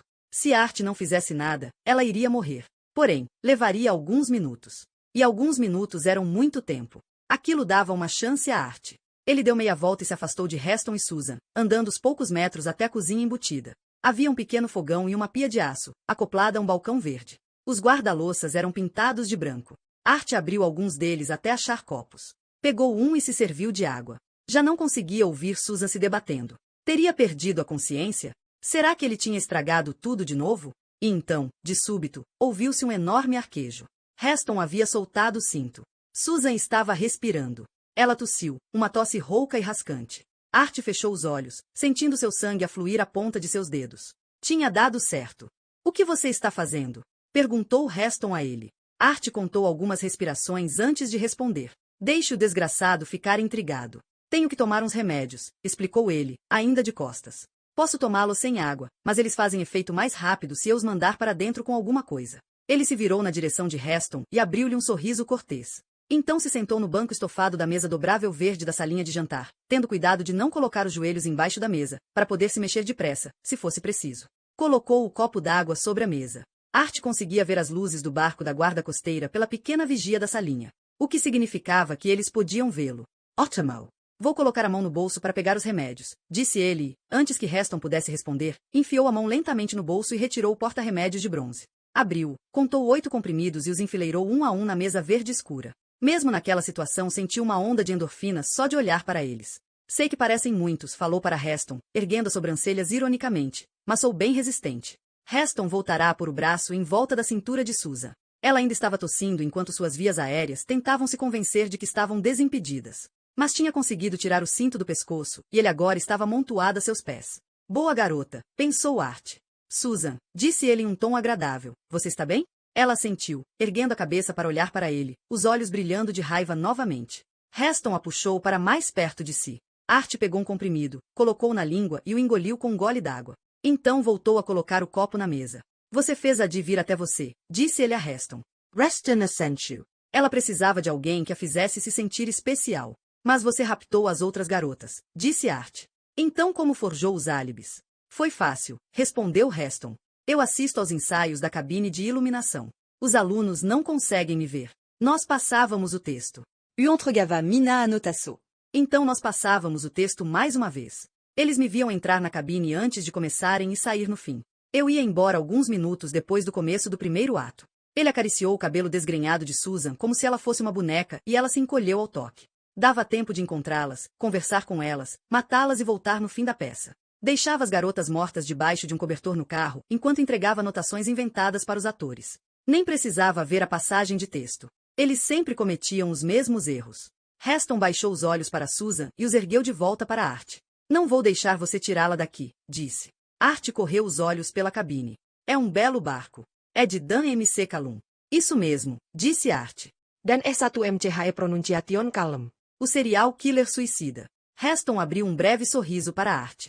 Só queria ganhar um pouco de tempo. Art pegou outro comprimido, atirando no ar e pegando com a língua, e o engoliu com mais água. Colocou o copo de volta na mesa. Eu poderia matar você se quisesse, disse Heston, sua voz cavernosa e trêmula. Poderia atirar em você e nela antes de eles entrarem. Art passou a mão pelos cabelos e tentou parecer entediado. Você não assusta ninguém, Paul. E então acrescentou, já vi gente assustadora. Heston estava se desfazendo diante dos olhos de Art, jogando o peso do corpo de um pé para o outro e apertando os olhos com força, num tique nervoso. Ele agarrou-se a Susan, mudando o tempo toda a maneira como a segurava, manejando a arma, movendo-a centímetros na direção de Art e trazendo-a de volta em seguida, sem querer afastá-la de Susan. Ela não desgrudava os olhos da arma e, embora tremesse de cima a baixo, parecia estar aguentando firme. Tinha parado de chorar. Heston aproximou a cabeça da dela e a beijou no rosto. Não tenha medo, disse ele. Vai ser rápido. Ela se encolheu e Heston apertou mais forte. Então se virou para Art. Suor manchava-lhe a gola da camisa e embaixo dos braços. Fidia. Não me reconhece? Pergunta a with acute RTI. Sua expressão era suplicante, faminta. Não havia dúvida. Heston estava perdendo a cabeça. De ontem na sua varanda? Pergunta a with acute RTI. Heston apertou os olhos. Pense mais para trás. Heston parecia tão sério, tão seguro de si, que Art se viu buscando na memória a situação a que ele poderia estar se referindo. Já tinha prendido Heston antes? Não, ele não tinha ficha na polícia. Será que o havia entrevistado como testemunha? Deus sabia que ele entrevistara milhares de testemunhas ligadas ao caso Beleza Mortal. Ele balançou a cabeça com hesitação, sem se lembrar de nada. Heston estava ficando cada vez mais irrequieto. Eu matei 4 pessoas, anunciou. Isso significava que a Dee ainda estava viva. Art ouviu o motor de outro barco se aproximando. O helicóptero. Uma luz forte brilhou além das vigias. Ele apanhou outro comprimido. Engoliu-o com um gole d'água. Colocou o copo de volta na mesa. Sua versão doentia da cerimônia do chá japonesa. E gostou? Perguntou ele. Outra piscadela involuntária. Tive que matá-las. Não queria. Não tive escolha. A agitacao deresten preocupava Arti. Ele não estava tão nervoso quanto deveria com o que estava acontecendo lá fora. O outro barco. As losers. Não estava preocupado em ser preso e, para Art, isso só poderia significar uma coisa. Ele já tinha decidido morrer. E, se a SWAT invadisse o barco, a primeira atitude de Heston seria matar Susan. Mas você gostou? Voltou a perguntar Art. A primeira foi difícil. Depois ficou mais fácil. Ele contorceu a boca em um sorriso doente. Não gostava de ter que matá-las. Mas gostava do que vinha depois. Como você as escolheu? Pergunta a with acute RTI. Todas fizeram teste para o musical organizado pelo distrito no ano passado. Heston riu do ridículo da coisa. São caros, os musicais. Por conta dos cortes de verba, nenhuma das escolas tinha condições de encenar um sozinha, então elas se juntaram e copatrocinaram esse. Eu era o diretor. Não escolhi nenhuma das garotas. Não eram boas o suficiente. Mas eu me lembrava delas. E elas se lembravam de mim. Todas queriam ser famosas. Disse para todas que as queria na minha próxima peça. Meninas novas são fáceis de manipular, observou Art sem emoção. Heston abriu um sorriso afetado. Sou um professor muito popular. Susan revirou os olhos. Faça-me o favor, disse. Art tomou outro comprimido. Para que servem esses remédios? Pergunta Reston. Um sorriso correu pelos lábios de Art. Talvez desse certo. Ele passou o dedo pela borda do copo, sem tirar os olhos de Heston. Eu tenho fantasias sinistras. Lá estava Gretchen novamente. Sua mão contra a face dele. Os lírios. Então Art teve uma ideia. Talvez conseguisse fazer Heston atirar nele. Provocá-lo um pouco mais. Alfinetá-lo até ele ficar com tanta raiva de Art a ponto de afastar a arma de Susan o bastante para dar um tiro. Art apostava que ele não era um bom atirador. Provavelmente nunca tinha praticado tiro ao alvo. Mas se Art chegasse muito perto, Heston talvez conseguisse acertá-lo na cabeça ou no pescoço. Era uma saída fácil. Morto em serviço. Todos entenderiam. Henry Siberia. Deb também, provavelmente. Porém, todo o resto acreditaria a tragédia seu destino cruel. Pobre a with acute RTI Sheridan. Talvez tenha sido melhor assim. Ele nunca mais foi o mesmo depois do martírio que sofreu. Mas havia Susan. Reston a Matt Aria. Um segundo depois de atirar em Art, atiraria na cabeça dela, sem errar. A SWAT não conseguiria acertá-la a tempo, não onde ele estava. Invadiriam depois do primeiro disparo. Mas Susan já estaria morta e Heston talvez conseguisse colocar a arma na boca e atirar. Ou eles o derrubariam. Tirariam a arma dele. Prenderiam-no. Art e Susan estariam mortos e Heston sobreviveria. Não parecia justo. De volta ao plano A. O plano no qual Heston levava uma bala na cabeça. Era um plano melhor mesmo, pensou Art. Hora de alertar a cavalaria. Art colocou o cotovelo na mesa e descansou o queixo na mão direita, o lado que ficava de frente para a vigia. Ele dobrou o mindinho e o anular e esticou o indicador e o médio, como o cano de uma arma, bem contra a têmpora. Eles estariam observando. Já estava sentado lá tempo suficiente. Um peixe dourado em um aquário, uma menina assistindo a TV em um apartamento à noite. Henry entenderia. As vigias eram feitas de uma espécie de acrílico grosso, em 2 camadas. O melhor tiro seria pela escotilha que Art deixará aberta. Se os atiradores de elite já tivessem chegado. Se alguém tivesse visto seu sinal. Se ele conseguisse colocar Heston na linha de fogo. Heston deu um pequeno passo à frente, a arma ainda apertada contra a cabeça de Susan. Os remédios ajudam? Não, respondeu com sinceridade Art. Mas fazem você se sentir menos culpado. Me dê um pouco, ordenou Heston. Art pegou um comprimido e olhou para ele. Você tem receita? Vou matá-la. Vai matá-la de qualquer jeito. Vou matar você. Art colocou o comprimido de volta na mesa. Ainda não me assustou, Paul. Heston agarrou um tufo do cabelo rosa de Susan e socou a cabeça dela contra a parede revestida de teca da cabine. Porra! Gritou ela. Artie se levantou. Heston apontou a arma para ele, ainda segurando Susan pelo cabelo. Sua testa sangrava, mas ela estava consciente, lutando. Heston estava enfurecido, o rosto vermelho, os olhos ardentes. Seu peito arfava e seus traços se transformaram em algo monstruoso, deformado pela raiva. Ok, disse Art. Ele pegou o comprimido e o atirou em direção a Heston. Ele caiu no carpete verde entre os dois homens. Heston se adiantou, trôpego, arrastando Susan pelo cabelo, a arma ainda apontada para Art. Ele desceu até onde estava o comprimido e, sem largar a arma ou Susan, baixou a cabeça, os olhos ainda erguidos para Art, e o pegou com os dentes. Com um sorriso vitorioso para Art, o engoliu. Então, ouviu-se o estampido do rifle de um atirador através da escotilha aberta. A cabeça de Heston se jogou para frente, e ele se estatelou no carpete. Susan gritou e fugiu para trás com a boca aberta. A equipe da SWAT invadiu a cabine, armas sacadas, suas roupas pretas fazendo-os parecer criaturas que tinham acabado de sair do vilamete. Susan estava com as mãos atadas em frente ao rosto e dizia, caralho. Carol Ho! Carol Ho! Procurem ali, disse Art, apontando para o corredor. Mas não se mexeu. Ainda havia 2 comprimidos em cima da mesa. Ele os arrastou com a mão e largou-os no bolso.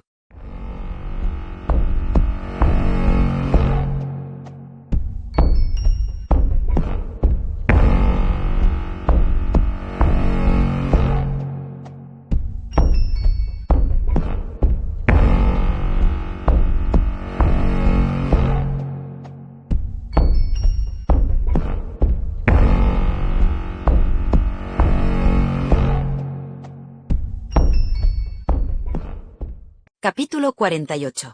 Art estava chapado, parado às margens do rio, com as mãos nos bolsos e uma garoa caindo sobre os seus ombros. Qualquer dia desses compraria aqueles casacos impermeáveis que todo mundo recomendava. Eram quase 2 da manhã. Mas ele não estava cansado. A dose certa de Vicodin o deixava em um perpétuo estado intermediário. Nem cansado, nem disposto. Não era um estado tão ruim, depois que você se acostumava. Atrás dele, a uns 5 metros da margem do rio, ficava o escritório do centro da cidade dos Green Hornets. Retangular, com tapumes de plástico marrom, o prédio parecia ter vindo em uma caixa e sido montado em uma tarde. Henry, Claire, Susan e os demais estavam lá. Conversavam com ela primeiro, e então seria a vez de Art.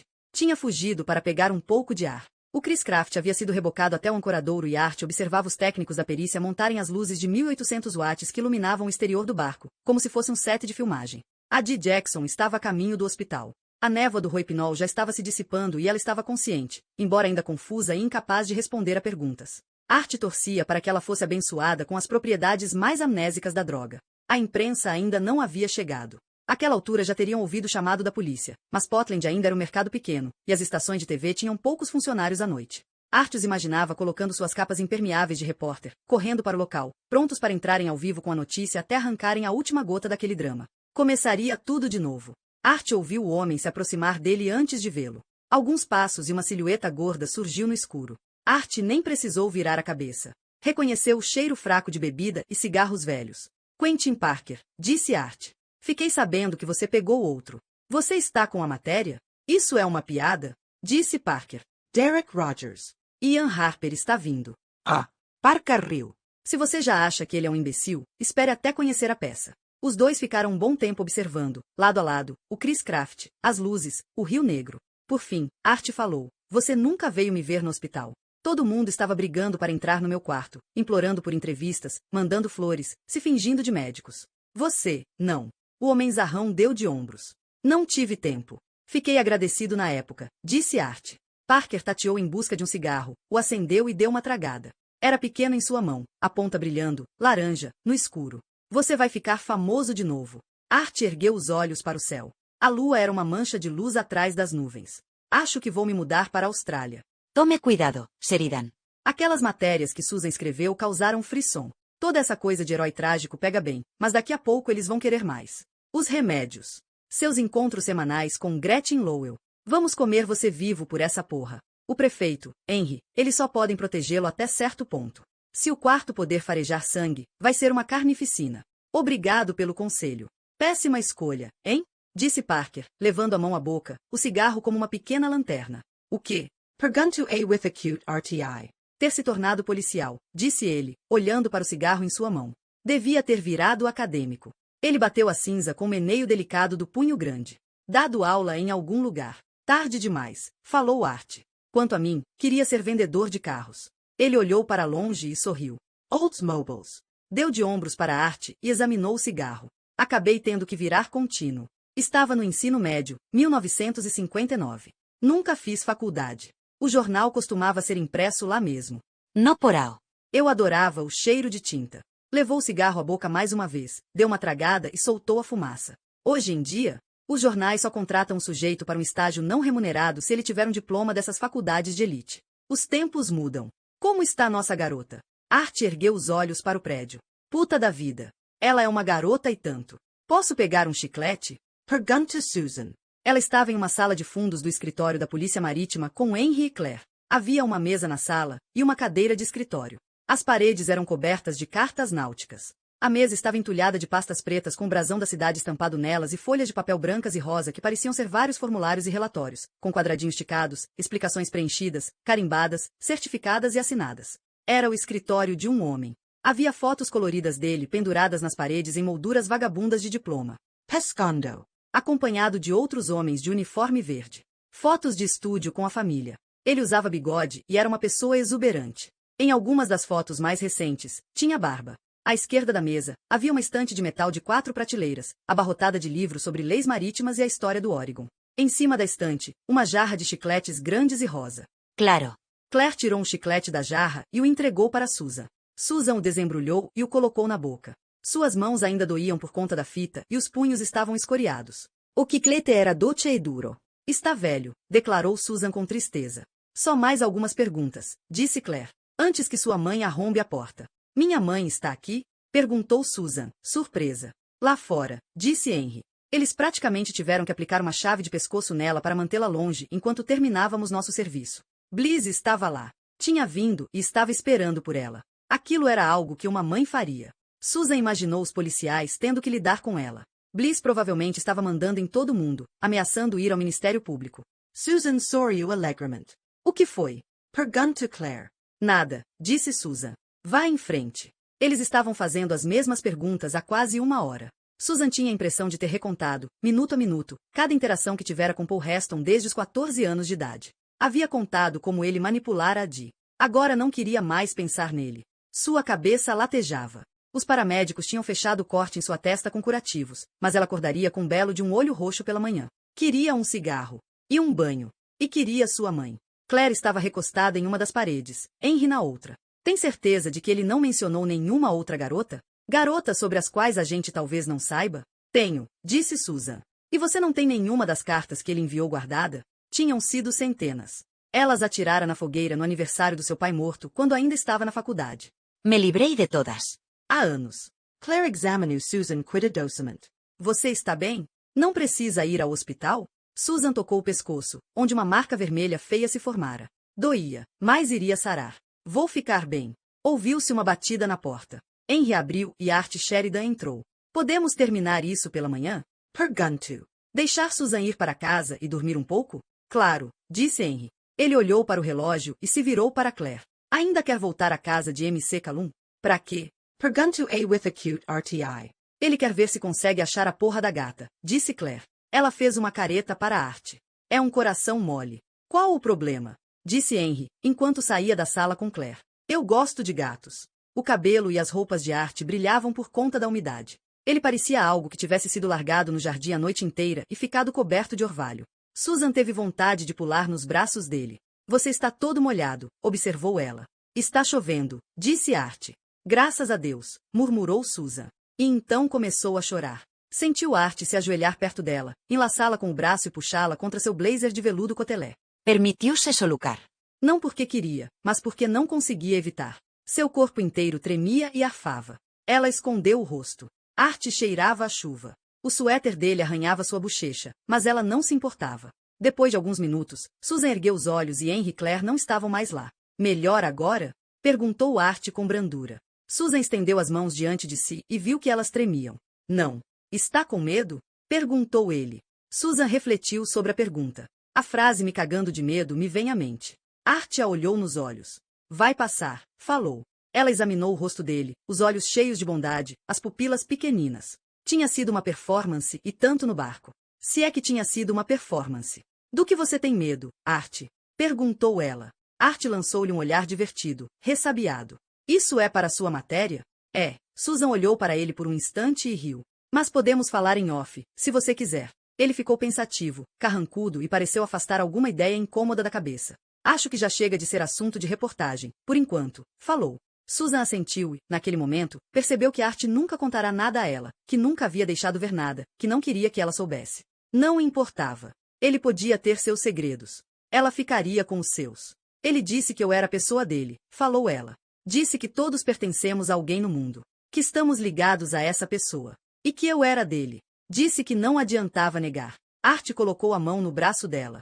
Ele estava errado. Ela descansou o punho fechado no peito dele. Bem, disse, isso vai soar ridículo, mas obrigada por salvar minha vida. Não soou nem um pouco ridículo. Ela se inclinou para frente e o beijou. Foi um beijo de leve nos lábios. Ele não se mexeu. Não o retribuiu, mas também não se afastou. Quando ela abriu os olhos, ele sorriu com ternura para ela. Você precisa superar isso, disse. Essa coisa de homens mais velhos em posição de autoridade. Ela fez uma careta. Certo. Pode deixar. Susan saiu do escritório para o foyer do prédio. Viu sua mãe antes que ela visse. O batom vermelho de Bliss estava apagado e ela parecia pequena em seu casaco de oncinha. Quentin Parker, Derek, o caretão, e Ian Harper estavam agrupados a alguns metros dela, e Bliss estava recostada na parede, sozinha. Ian viu Susan e sorriu, mas ela mal olhou para ele e foi andando direto para a mãe.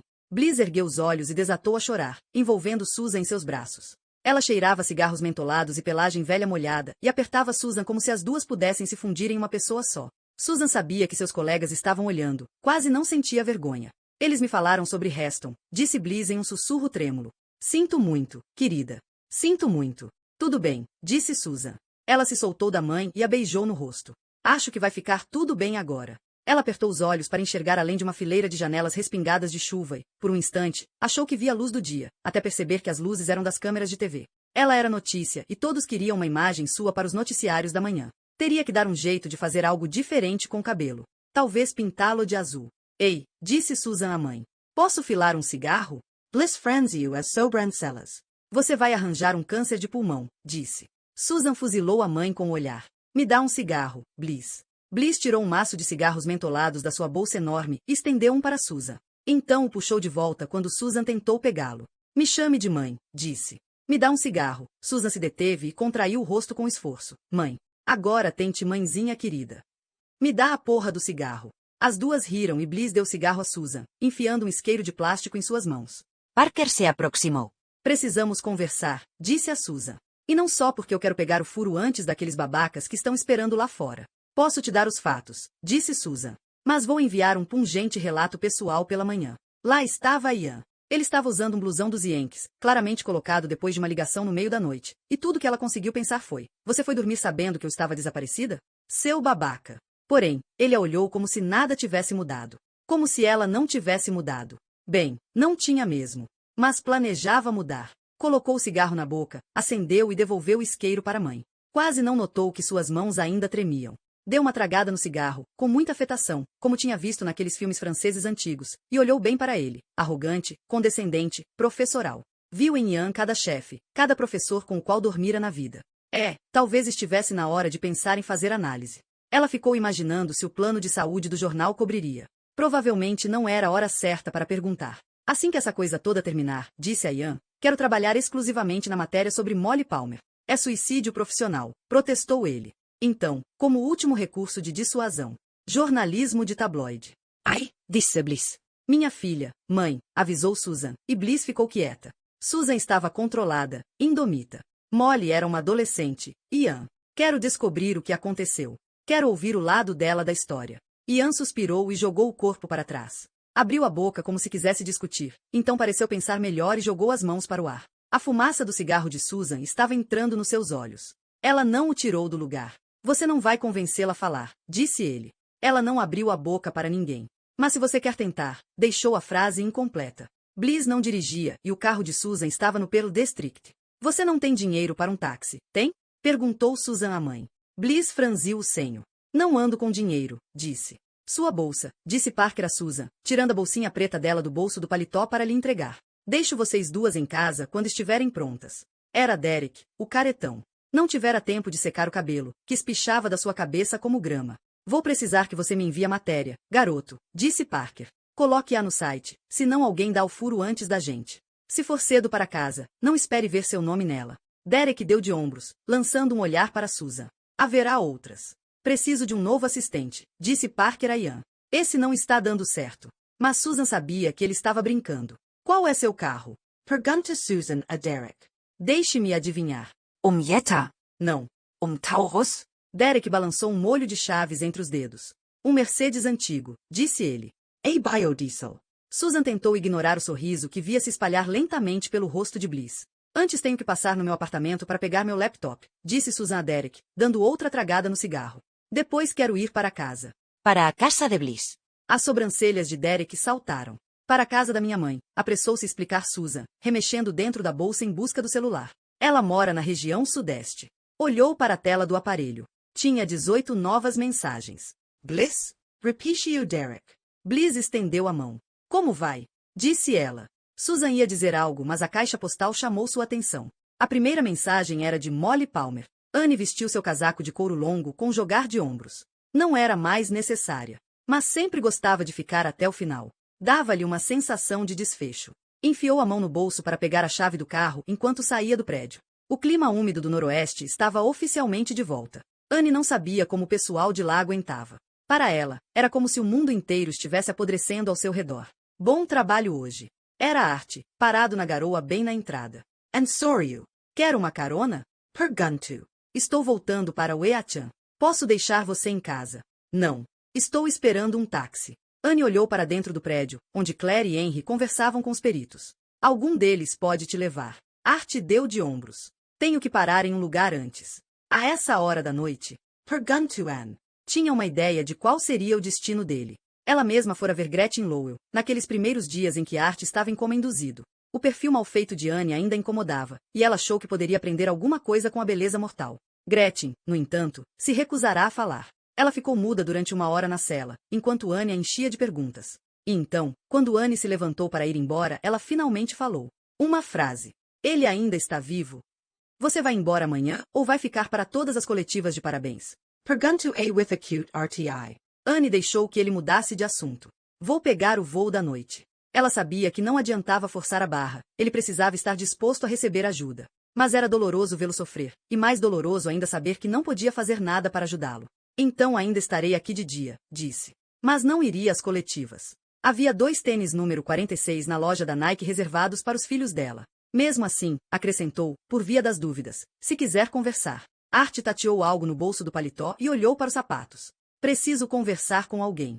Mas não comigo, adivinhou Anne. Art ergueu os olhos e sorriu para ela. Parecia-lhe exausto, e ela se perguntou se dava a mesma impressão. Boa viagem, disse ele com ternura. Foi bom ver você. Anne deu um pequeno passo em direção a ele. O que quer que tenha acontecido, enquanto você estava com Gretchen, o que quer que tenha sentido ou feito, não cabe a você julgar. Era uma situação extrema. Ela criou uma situação extrema. Para te pressionar. Ele olhou para longe, para a noite. Eu desisti de tudo que amava naquele porão, explicou Art. Sua voz estava baixa, sob controle. Meus filhos. Minha mulher. Meu trabalho. Minha vida. Eu iria morrer. Nos braços dela. E não me importava. Porque ela estaria lá. Ele encarou Anne. Cuidando de mim. Ela é uma psicopata. Um táxi amarelo entrou no pequeno estacionamento atrás do prédio. Eu sei, disse Art, dando um passo em direção a ele. Mas é a minha psicopata.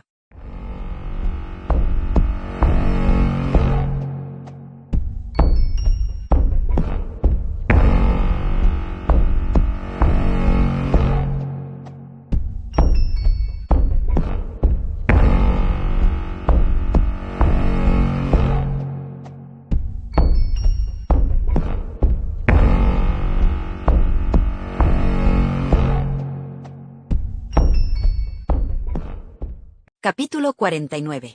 Art acorda, completamente desorientado. Ainda está no porão. Ainda está na cama. Porém, está tudo diferente. A cama foi empurrada contra a parede. O fedor de carne podre desapareceu. Ele procura pelo cadáver. Sumiu. O chão de cimento está limpo. Seus curativos são novos. Os lençóis foram trocados.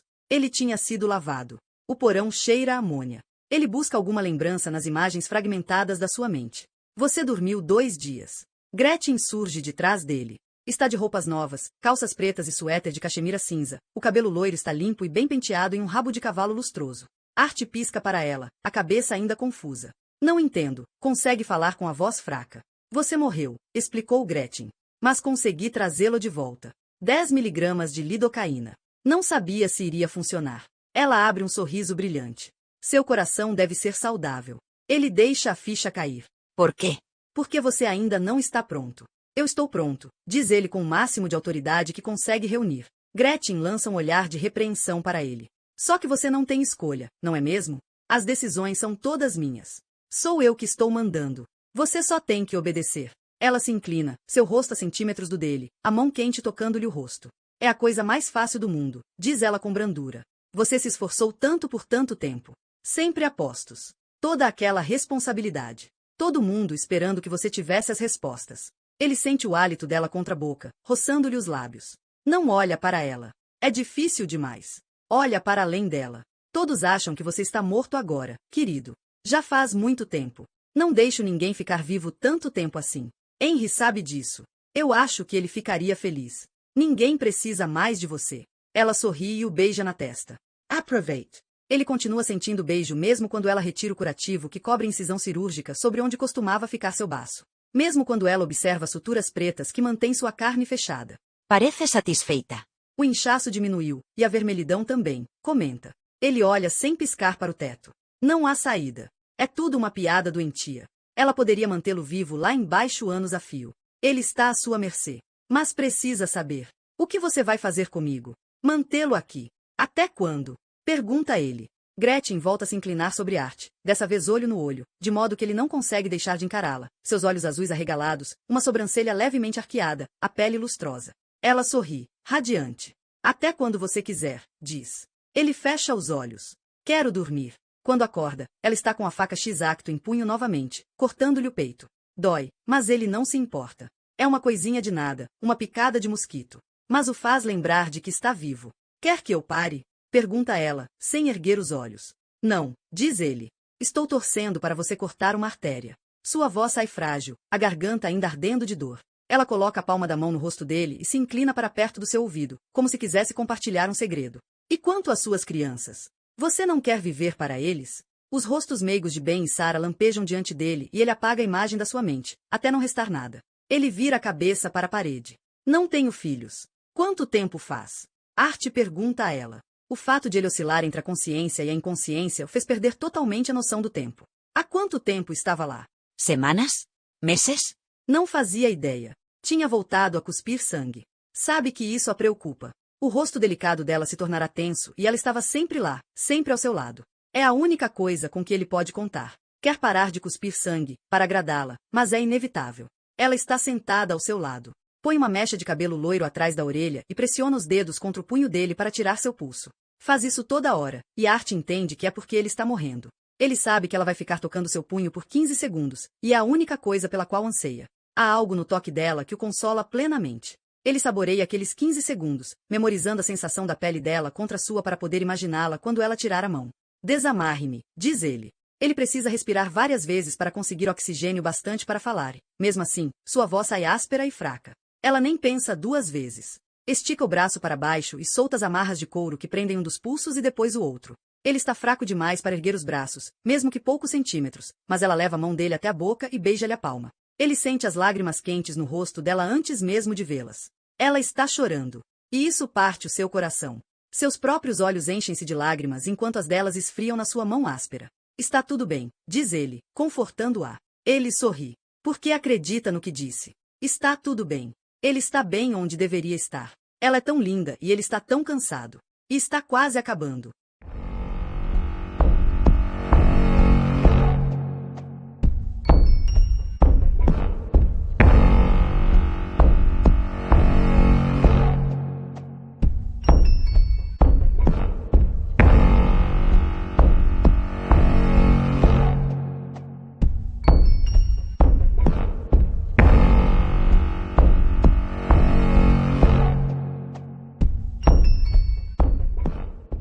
Capítulo 50. Art ligou para a prisão de dentro do táxi, de modo que, quando ele pagou os $138 da corrida e passou pela segurança, Gretchen já tinha sido tirada da cama e colocada na sala de interrogatório para esperar por ele. Estava sentada à mesa quando ele entrou, com o cabelo solto, sem maquiagem, porém, de certa forma, ainda elegante. Como uma atriz maquiada para parecer em desalinho. São 4 da manhã, disse ela. Sinto muito, disse Art, sentando-se de frente para ela. Você estava ocupada? Ela olhou com desconfiança por cima do ombro para o painel de vidro espelhado. Henry está aqui? Estou sozinho. Não tem ninguém atrás do vidro. Pedi para os guardas esperarem no corredor. Somos só nós dois. Peguei taxi. De Portland? Pergunta Gretchen, incrédula. Sou um policial herói, disse Art aborrecidamente. Tenho crédito. Ela abriu aos poucos um sorriso sonolento. Você o pegou. Art podia sentir que finalmente relaxava.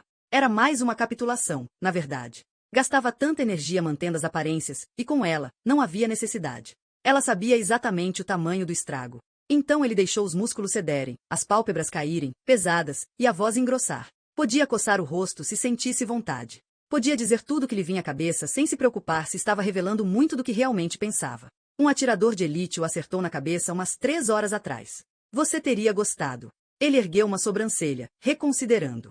Se bem que ele morreu na hora. Ora, mas você é mesmo um exterminador de serial killers. Veio contar vantagem? Não posso vir dar um oi sem segundas intenções? Não é domingo. Ela entortou a cabeça e o examinou, e um pequeno vinco se formou entre suas sobrancelhas. Você está bem? Ele riu do ridículo da pergunta. Definitivamente não estava bem. Depois de um dia exaustivo, estressante e recompensador no trabalho, para onde ele vai? Para a penitenciária estadual. Pois o que poderia ser mais relaxante do que passar bons momentos com a mulher que enfiou vários pregos no seu peito? Eu só queria te ver. Ele esfregou os olhos com a mão. Agora, isso é ou não é doentio? Você sabe a origem do termo Síndrome de Estocolmo? Perguntou Gretchen com doçura. Ela estendeu as mãos algemadas na mesa e as espalmou no tampo, de modo que as pontas dos dedos ficaram a centímetros da mão direita de Art. Em 1973, um ladrãozinho barato chamado Jane Olson entrou em um banco de Estocolmo com uma metralhadora. Queria 3 milhões de coroas e que um amigo seu fosse libertado da prisão. A polícia libertou o amigo, mandou-o para o banco e ele e Olson mantiveram 4 funcionários reféns dentro de um cofre por 6 dias. A polícia finalmente abriu um buraco no cofre, jogou gás lá dentro e Olson e o amigo finalmente se renderam. Ela arrastou as mãos mais para perto de Art. Suas mãos eram macias, as unhas cortadas rentes. Todos os reféns foram libertados ilesos. Suas vidas tinham sido ameaçadas, eles haviam sido obrigados a usar cordas em volta do pescoço, mas, ainda assim, defenderam Olson. Uma das mulheres disse que queria fugir com ele. Olson cumpriu 8 anos na cadeia. Sabe onde ele está agora? Com ternura, lentamente, ela roçou o polegar de Art com a ponta dos dedos. É dono de uma mercearia em Bangkok. Art baixou os olhos para o local onde suas mãos se tocavam, mas não mexeu um músculo. Eles deveriam considerar sentenças mais duras na Suécia. Estocolmo é linda. O Jardim Botânico Bergianska tem uma estufa com plantas de todas as zonas climáticas do mundo. Um dia eu levo você. Você nunca vai sair da cadeia. Ela ergueu as sobrancelhas evasivamente e descreveu um pequeno círculo no nó do polegar de Art com o dedo. É engraçado, disse Art, observando o dedo dela no seu polegar. Como Heston demorou 10 anos para começar a matar. Annie acha que deve ter havido um estupim. Ah, é? Art ergueu os olhos. Como você o conheceu? Gretchen saw you. Como conheci quem? Heston, disse Art. Ele enroscou a mão na dela. Era a primeira vez que se empenhava em tocá-la e achou ter visto uma faísca de surpresa em seus olhos. Ele era um dos seus comparsas. Talvez um que estivesse treinando, disse ele, permitindo-se desfrutar o calor da mão dela na sua. Ele estava lá naquele dia. Era o segundo homem que me carregou até a van. E depois você foi presa. E ele ficou indignado. E isso foi a gota d'água. Como você o conheceu? Ela olhou para Art. Naquele instante, ele percebeu que Gretchen nunca lhe contara nada, que nunca o havia deixado ver nada, que não queria que ele soubesse. Sempre tinha estado no controle. Sempre estivera um passo à frente. Eu o escolhi, como todos os outros, explicou ela com prazer. O perfil dele na internet era perfeito. Divorciado há tempos. Ela sorriu. Gosto dos divorciados porque eles são solitários. Não tinha nenhum hobby, nenhuma paixão. Cui alto. Classe média. Ela revirou os olhos com desdém. Ele me mandou um poema de Whitman como se fosse dele. Narcisismo clássico. Inclina-se para a frente. Narcisistas são fáceis de manipular porque são muito previsíveis. Ele estava deprimido, obcecado pelas próprias fantasias. Um sorriso se espalhou pelos seus lábios. E gostava de loiras. Saímos juntos. Eu disse que era casada e que precisávamos manter nosso amor em segredo, então dei o que ele queria. Poder. Submisso. Deixei-o pensar que estava no controle. Parece familiar, pensou Artie. Assim que consegui que ele me contasse sobre sua pequena tara por adolescentes, não foi difícil ajudá-lo a liberar sua raiva. Artie enroscou os dedos ainda mais nos dela, de modo que suas mãos ficaram firmemente entrelaçadas. A boca dele estava seca. Mal conseguia olhar para ela, mas não queria soltá-la. Tudo estava ficando terrivelmente claro. Você me deixou pensar que a ideia de trazer Susan para cá tinha sido minha. Mas Heston falou com você sobre ela. Você reconheceu o nome dela no jornal. Plantou a ideia. Parou de me entregar os corpos. Mencionou o nome dela. Armou tudo. Artie balançou a cabeça e riu. E então assistiu de camarote. À medida que falava aquelas palavras, via como pareciam absurdas, paranoicas, delírios de um viciado. Só não sei se consigo provar isso. Gretchen sorriu com condescendência para ele. O importante é que você voltou ao trabalho, disse. Saiu daquele apartamento. Henry accreditaria nelle. Sabia do que Gretchen era capaz. Mas e daí? Ele se certificaria de que Artie jamais visse Gretchen novamente. Você deveria agradecer a Paul, prosseguiu Gretchen maliciosamente. Ele doou mais de 1 litro de sangue para você. Artie virou o rosto, nauseado. A imagem de Heston no carpete verde, a cabeça uma massa de sangue, veio-lhe subitamente à cabeça. Você gosta mesmo de Godard? Pergunto a with acute RTI. Não, disse. Mas sei que você gosta. Ele ficou se perguntando se ainda havia alguma coisa que Gretchen não sabia a seu respeito. Agora me responda uma pergunta, disse ela. Colocou a outra mão em cima da que já estava segurando, prendendo-o totalmente. Você se sentiu atraído por mim naquele dia em que nos conhecemos? Quando eu era psicóloga escrevendo um livro. E eu era caçado. Tão cheio de dedos. Seja honesto. Ele já havia traído Debbie completamente. Que diferença faria? Sim. Ela largou as mãos dele e se recostou. Deixe-me ver. Artie sabia do que ela estava falando e hesitou um instante apenas antes de erguer os braços e começar a desabotoar a camisa. Então, quando ela estava aberta, ele a puxou para que Gretchen pudesse ver seu tórax desfigurado. Ela se inclinou sobre a mesa, ajoelhada na cadeira, apoiada no tampo com os cotovelos, para ver melhor. Ele não se mexeu, não recuou, quando ela esticou o braço e passou a ponta do dedo sobre o coração que havia talhado nele. Mas se perguntou se ela conseguia notar o pulso se acelerar no seu pescoço. Sentia o cheiro do cabelo dela. Já não cheirava mais a lírios, e sim a algum shampoo industrial de prisão, forte e com aroma de frutas. Ela passou os dedos pela cicatriz vertical que cortava seu peito e Artie sentiu os músculos do estômago, e os mais de baixo, se retesarem. Isso é da cirurgia de esôfago? Pergunto. Ele assentiu. Então os dedos dançaram para a cicatriz que dividia seu torso. Essa não é minha incisão. Ele pigarreou. Eles tiveram que me abrir de novo. Havia um pequeno sangramento. Ela sentiu e moveu os dedos para cicatrizes menores, feitas pela faca X-Acto que usou para entalhá-lo. Seus dedos contornaram as cicatrizes em meia-lua que cobriam sua escápula, passando para os mamilos e descendo até as marcas irregulares na pele macia do seu flanco. Fazia mais de 2 anos que ele não era tocado. Sentia medo de se mexer. Com medo de quê? De que ela parasse. Fechou os olhos. Quis dar a si mesmo esse breve momento de prazer. Que mal faria? Era bom. E ele já nem se lembrava há quanto tempo não se sentia bem. Os dedos dela desceram mais. O sangue correu para sua virilha. Ela estava abrindo seu cinto. Cassette. Ele abriu os olhos e agarrou uma de suas mãos pelo punho e a segurou firme. Ela olhou para cima, os olhos brilhando, as faces coradas. Você não precisa se fingir de bonzinho comigo, Artie. Manteve as mãos dela lá, a centímetros da sua ereção. Posso fazer você se sentir melhor, disse Gretchen. Solte minha mão.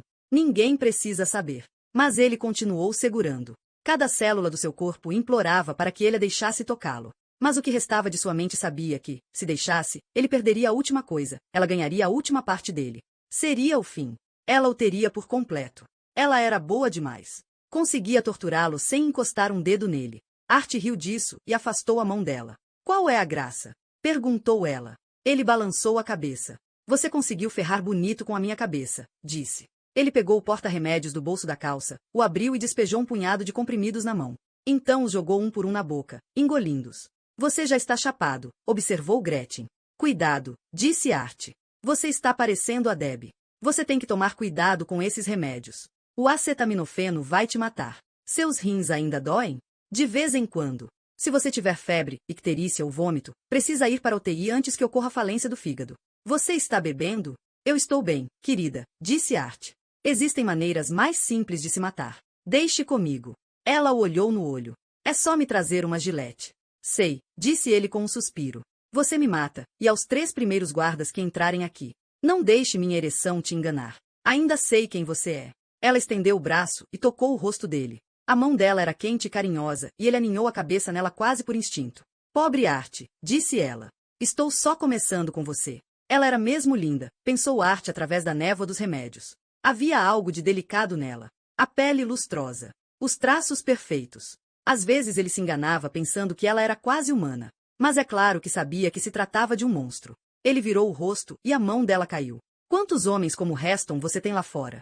Pergunto. Quantas bombas relogio? Gretchen recostou na cadeira e sorriu. Incluindo você? Art sentiu a sala rodar e estendeu o braço para se apoiar na mesa. Você planejou tudo. Ligar para o 911. Me salvar. Se entregar. Caso você sobrevivesse, disse Gretchen casualmente. Se morresse, eu teria desmembrado e enterrado. Estava quente lá dentro.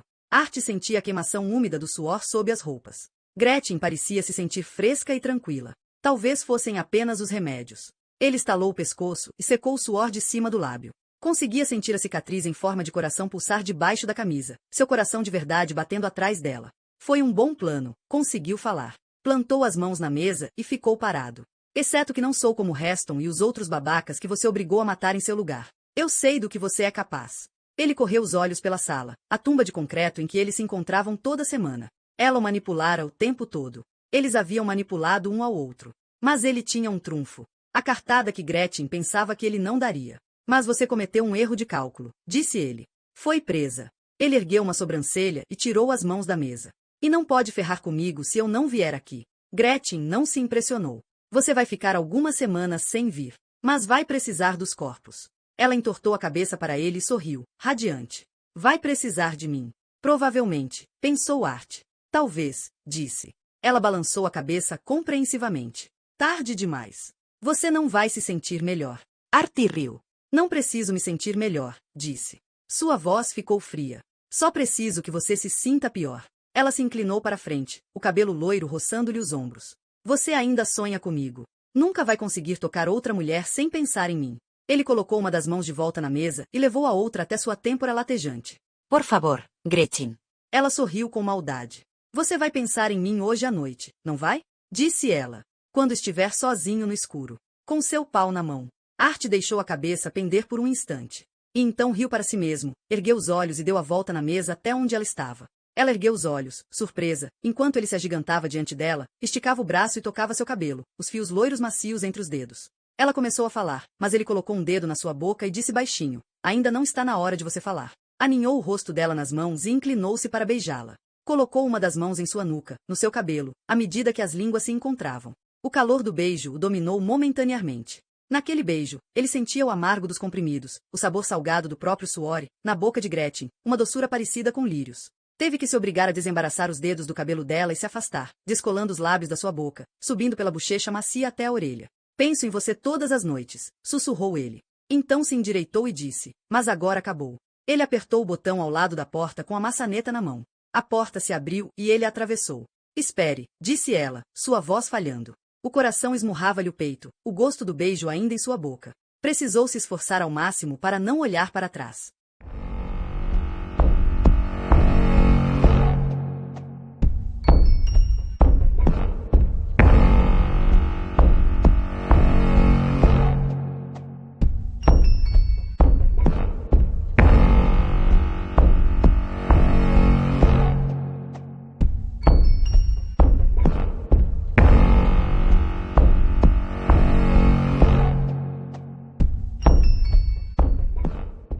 Capítulo 51.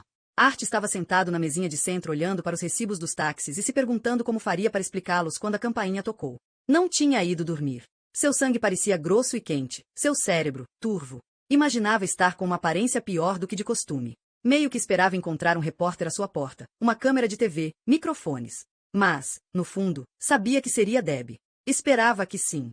Você o pegou, disse ela quando ele abriu a porta. Estava com roupas de trabalho, uma saia cinza e uma blusa de gola rolê preta e justa sob o paletó longo trespassado. Eram quase as mesmas roupas que usava naquela última manhã em que Art a vira 2 anos atrás, no dia em que ele tinha ido à casa de Gretchen sozinho. Entre, disse ele. Ela passou por ele, parando alguns metros depois para correr os olhos pela sala de estar. Tinha vindo àquele apartamento algumas poucas vezes. Tentou agir como se aquele lugar triste não a deprimisse, mas ele notava em seus olhos. Ela se virou para encará-lo. O noticiário disse que ele fez uma refém. Aquela repórter. Que você entrou para salvá-la. Art fechou a porta. Não foi tão perigoso. Ele a teria matado antes de mim. Ela deu um passo à frente e aninhou o rosto dele nas mãos. Você está bem? Ele não sabia como responder aquela pergunta. Então a ignorou. Quer um café? Ela deixou as mãos caírem. Hey RTI. Desculpe-me, disse ele, esfregando os olhos. Eu não dormi. Ela tirou o paletó e o colocou no recosto da poltrona bege. Então andou até o sofá e se sentou. Sente-se comigo, disse. Ele se afundou ao lado dela e descansou a cabeça em suas mãos. Queria lhe contar, mas estava com medo de dizer em voz alta. Vou tentar parar de visitá-la, disse. Debbie fechou os olhos por um instante.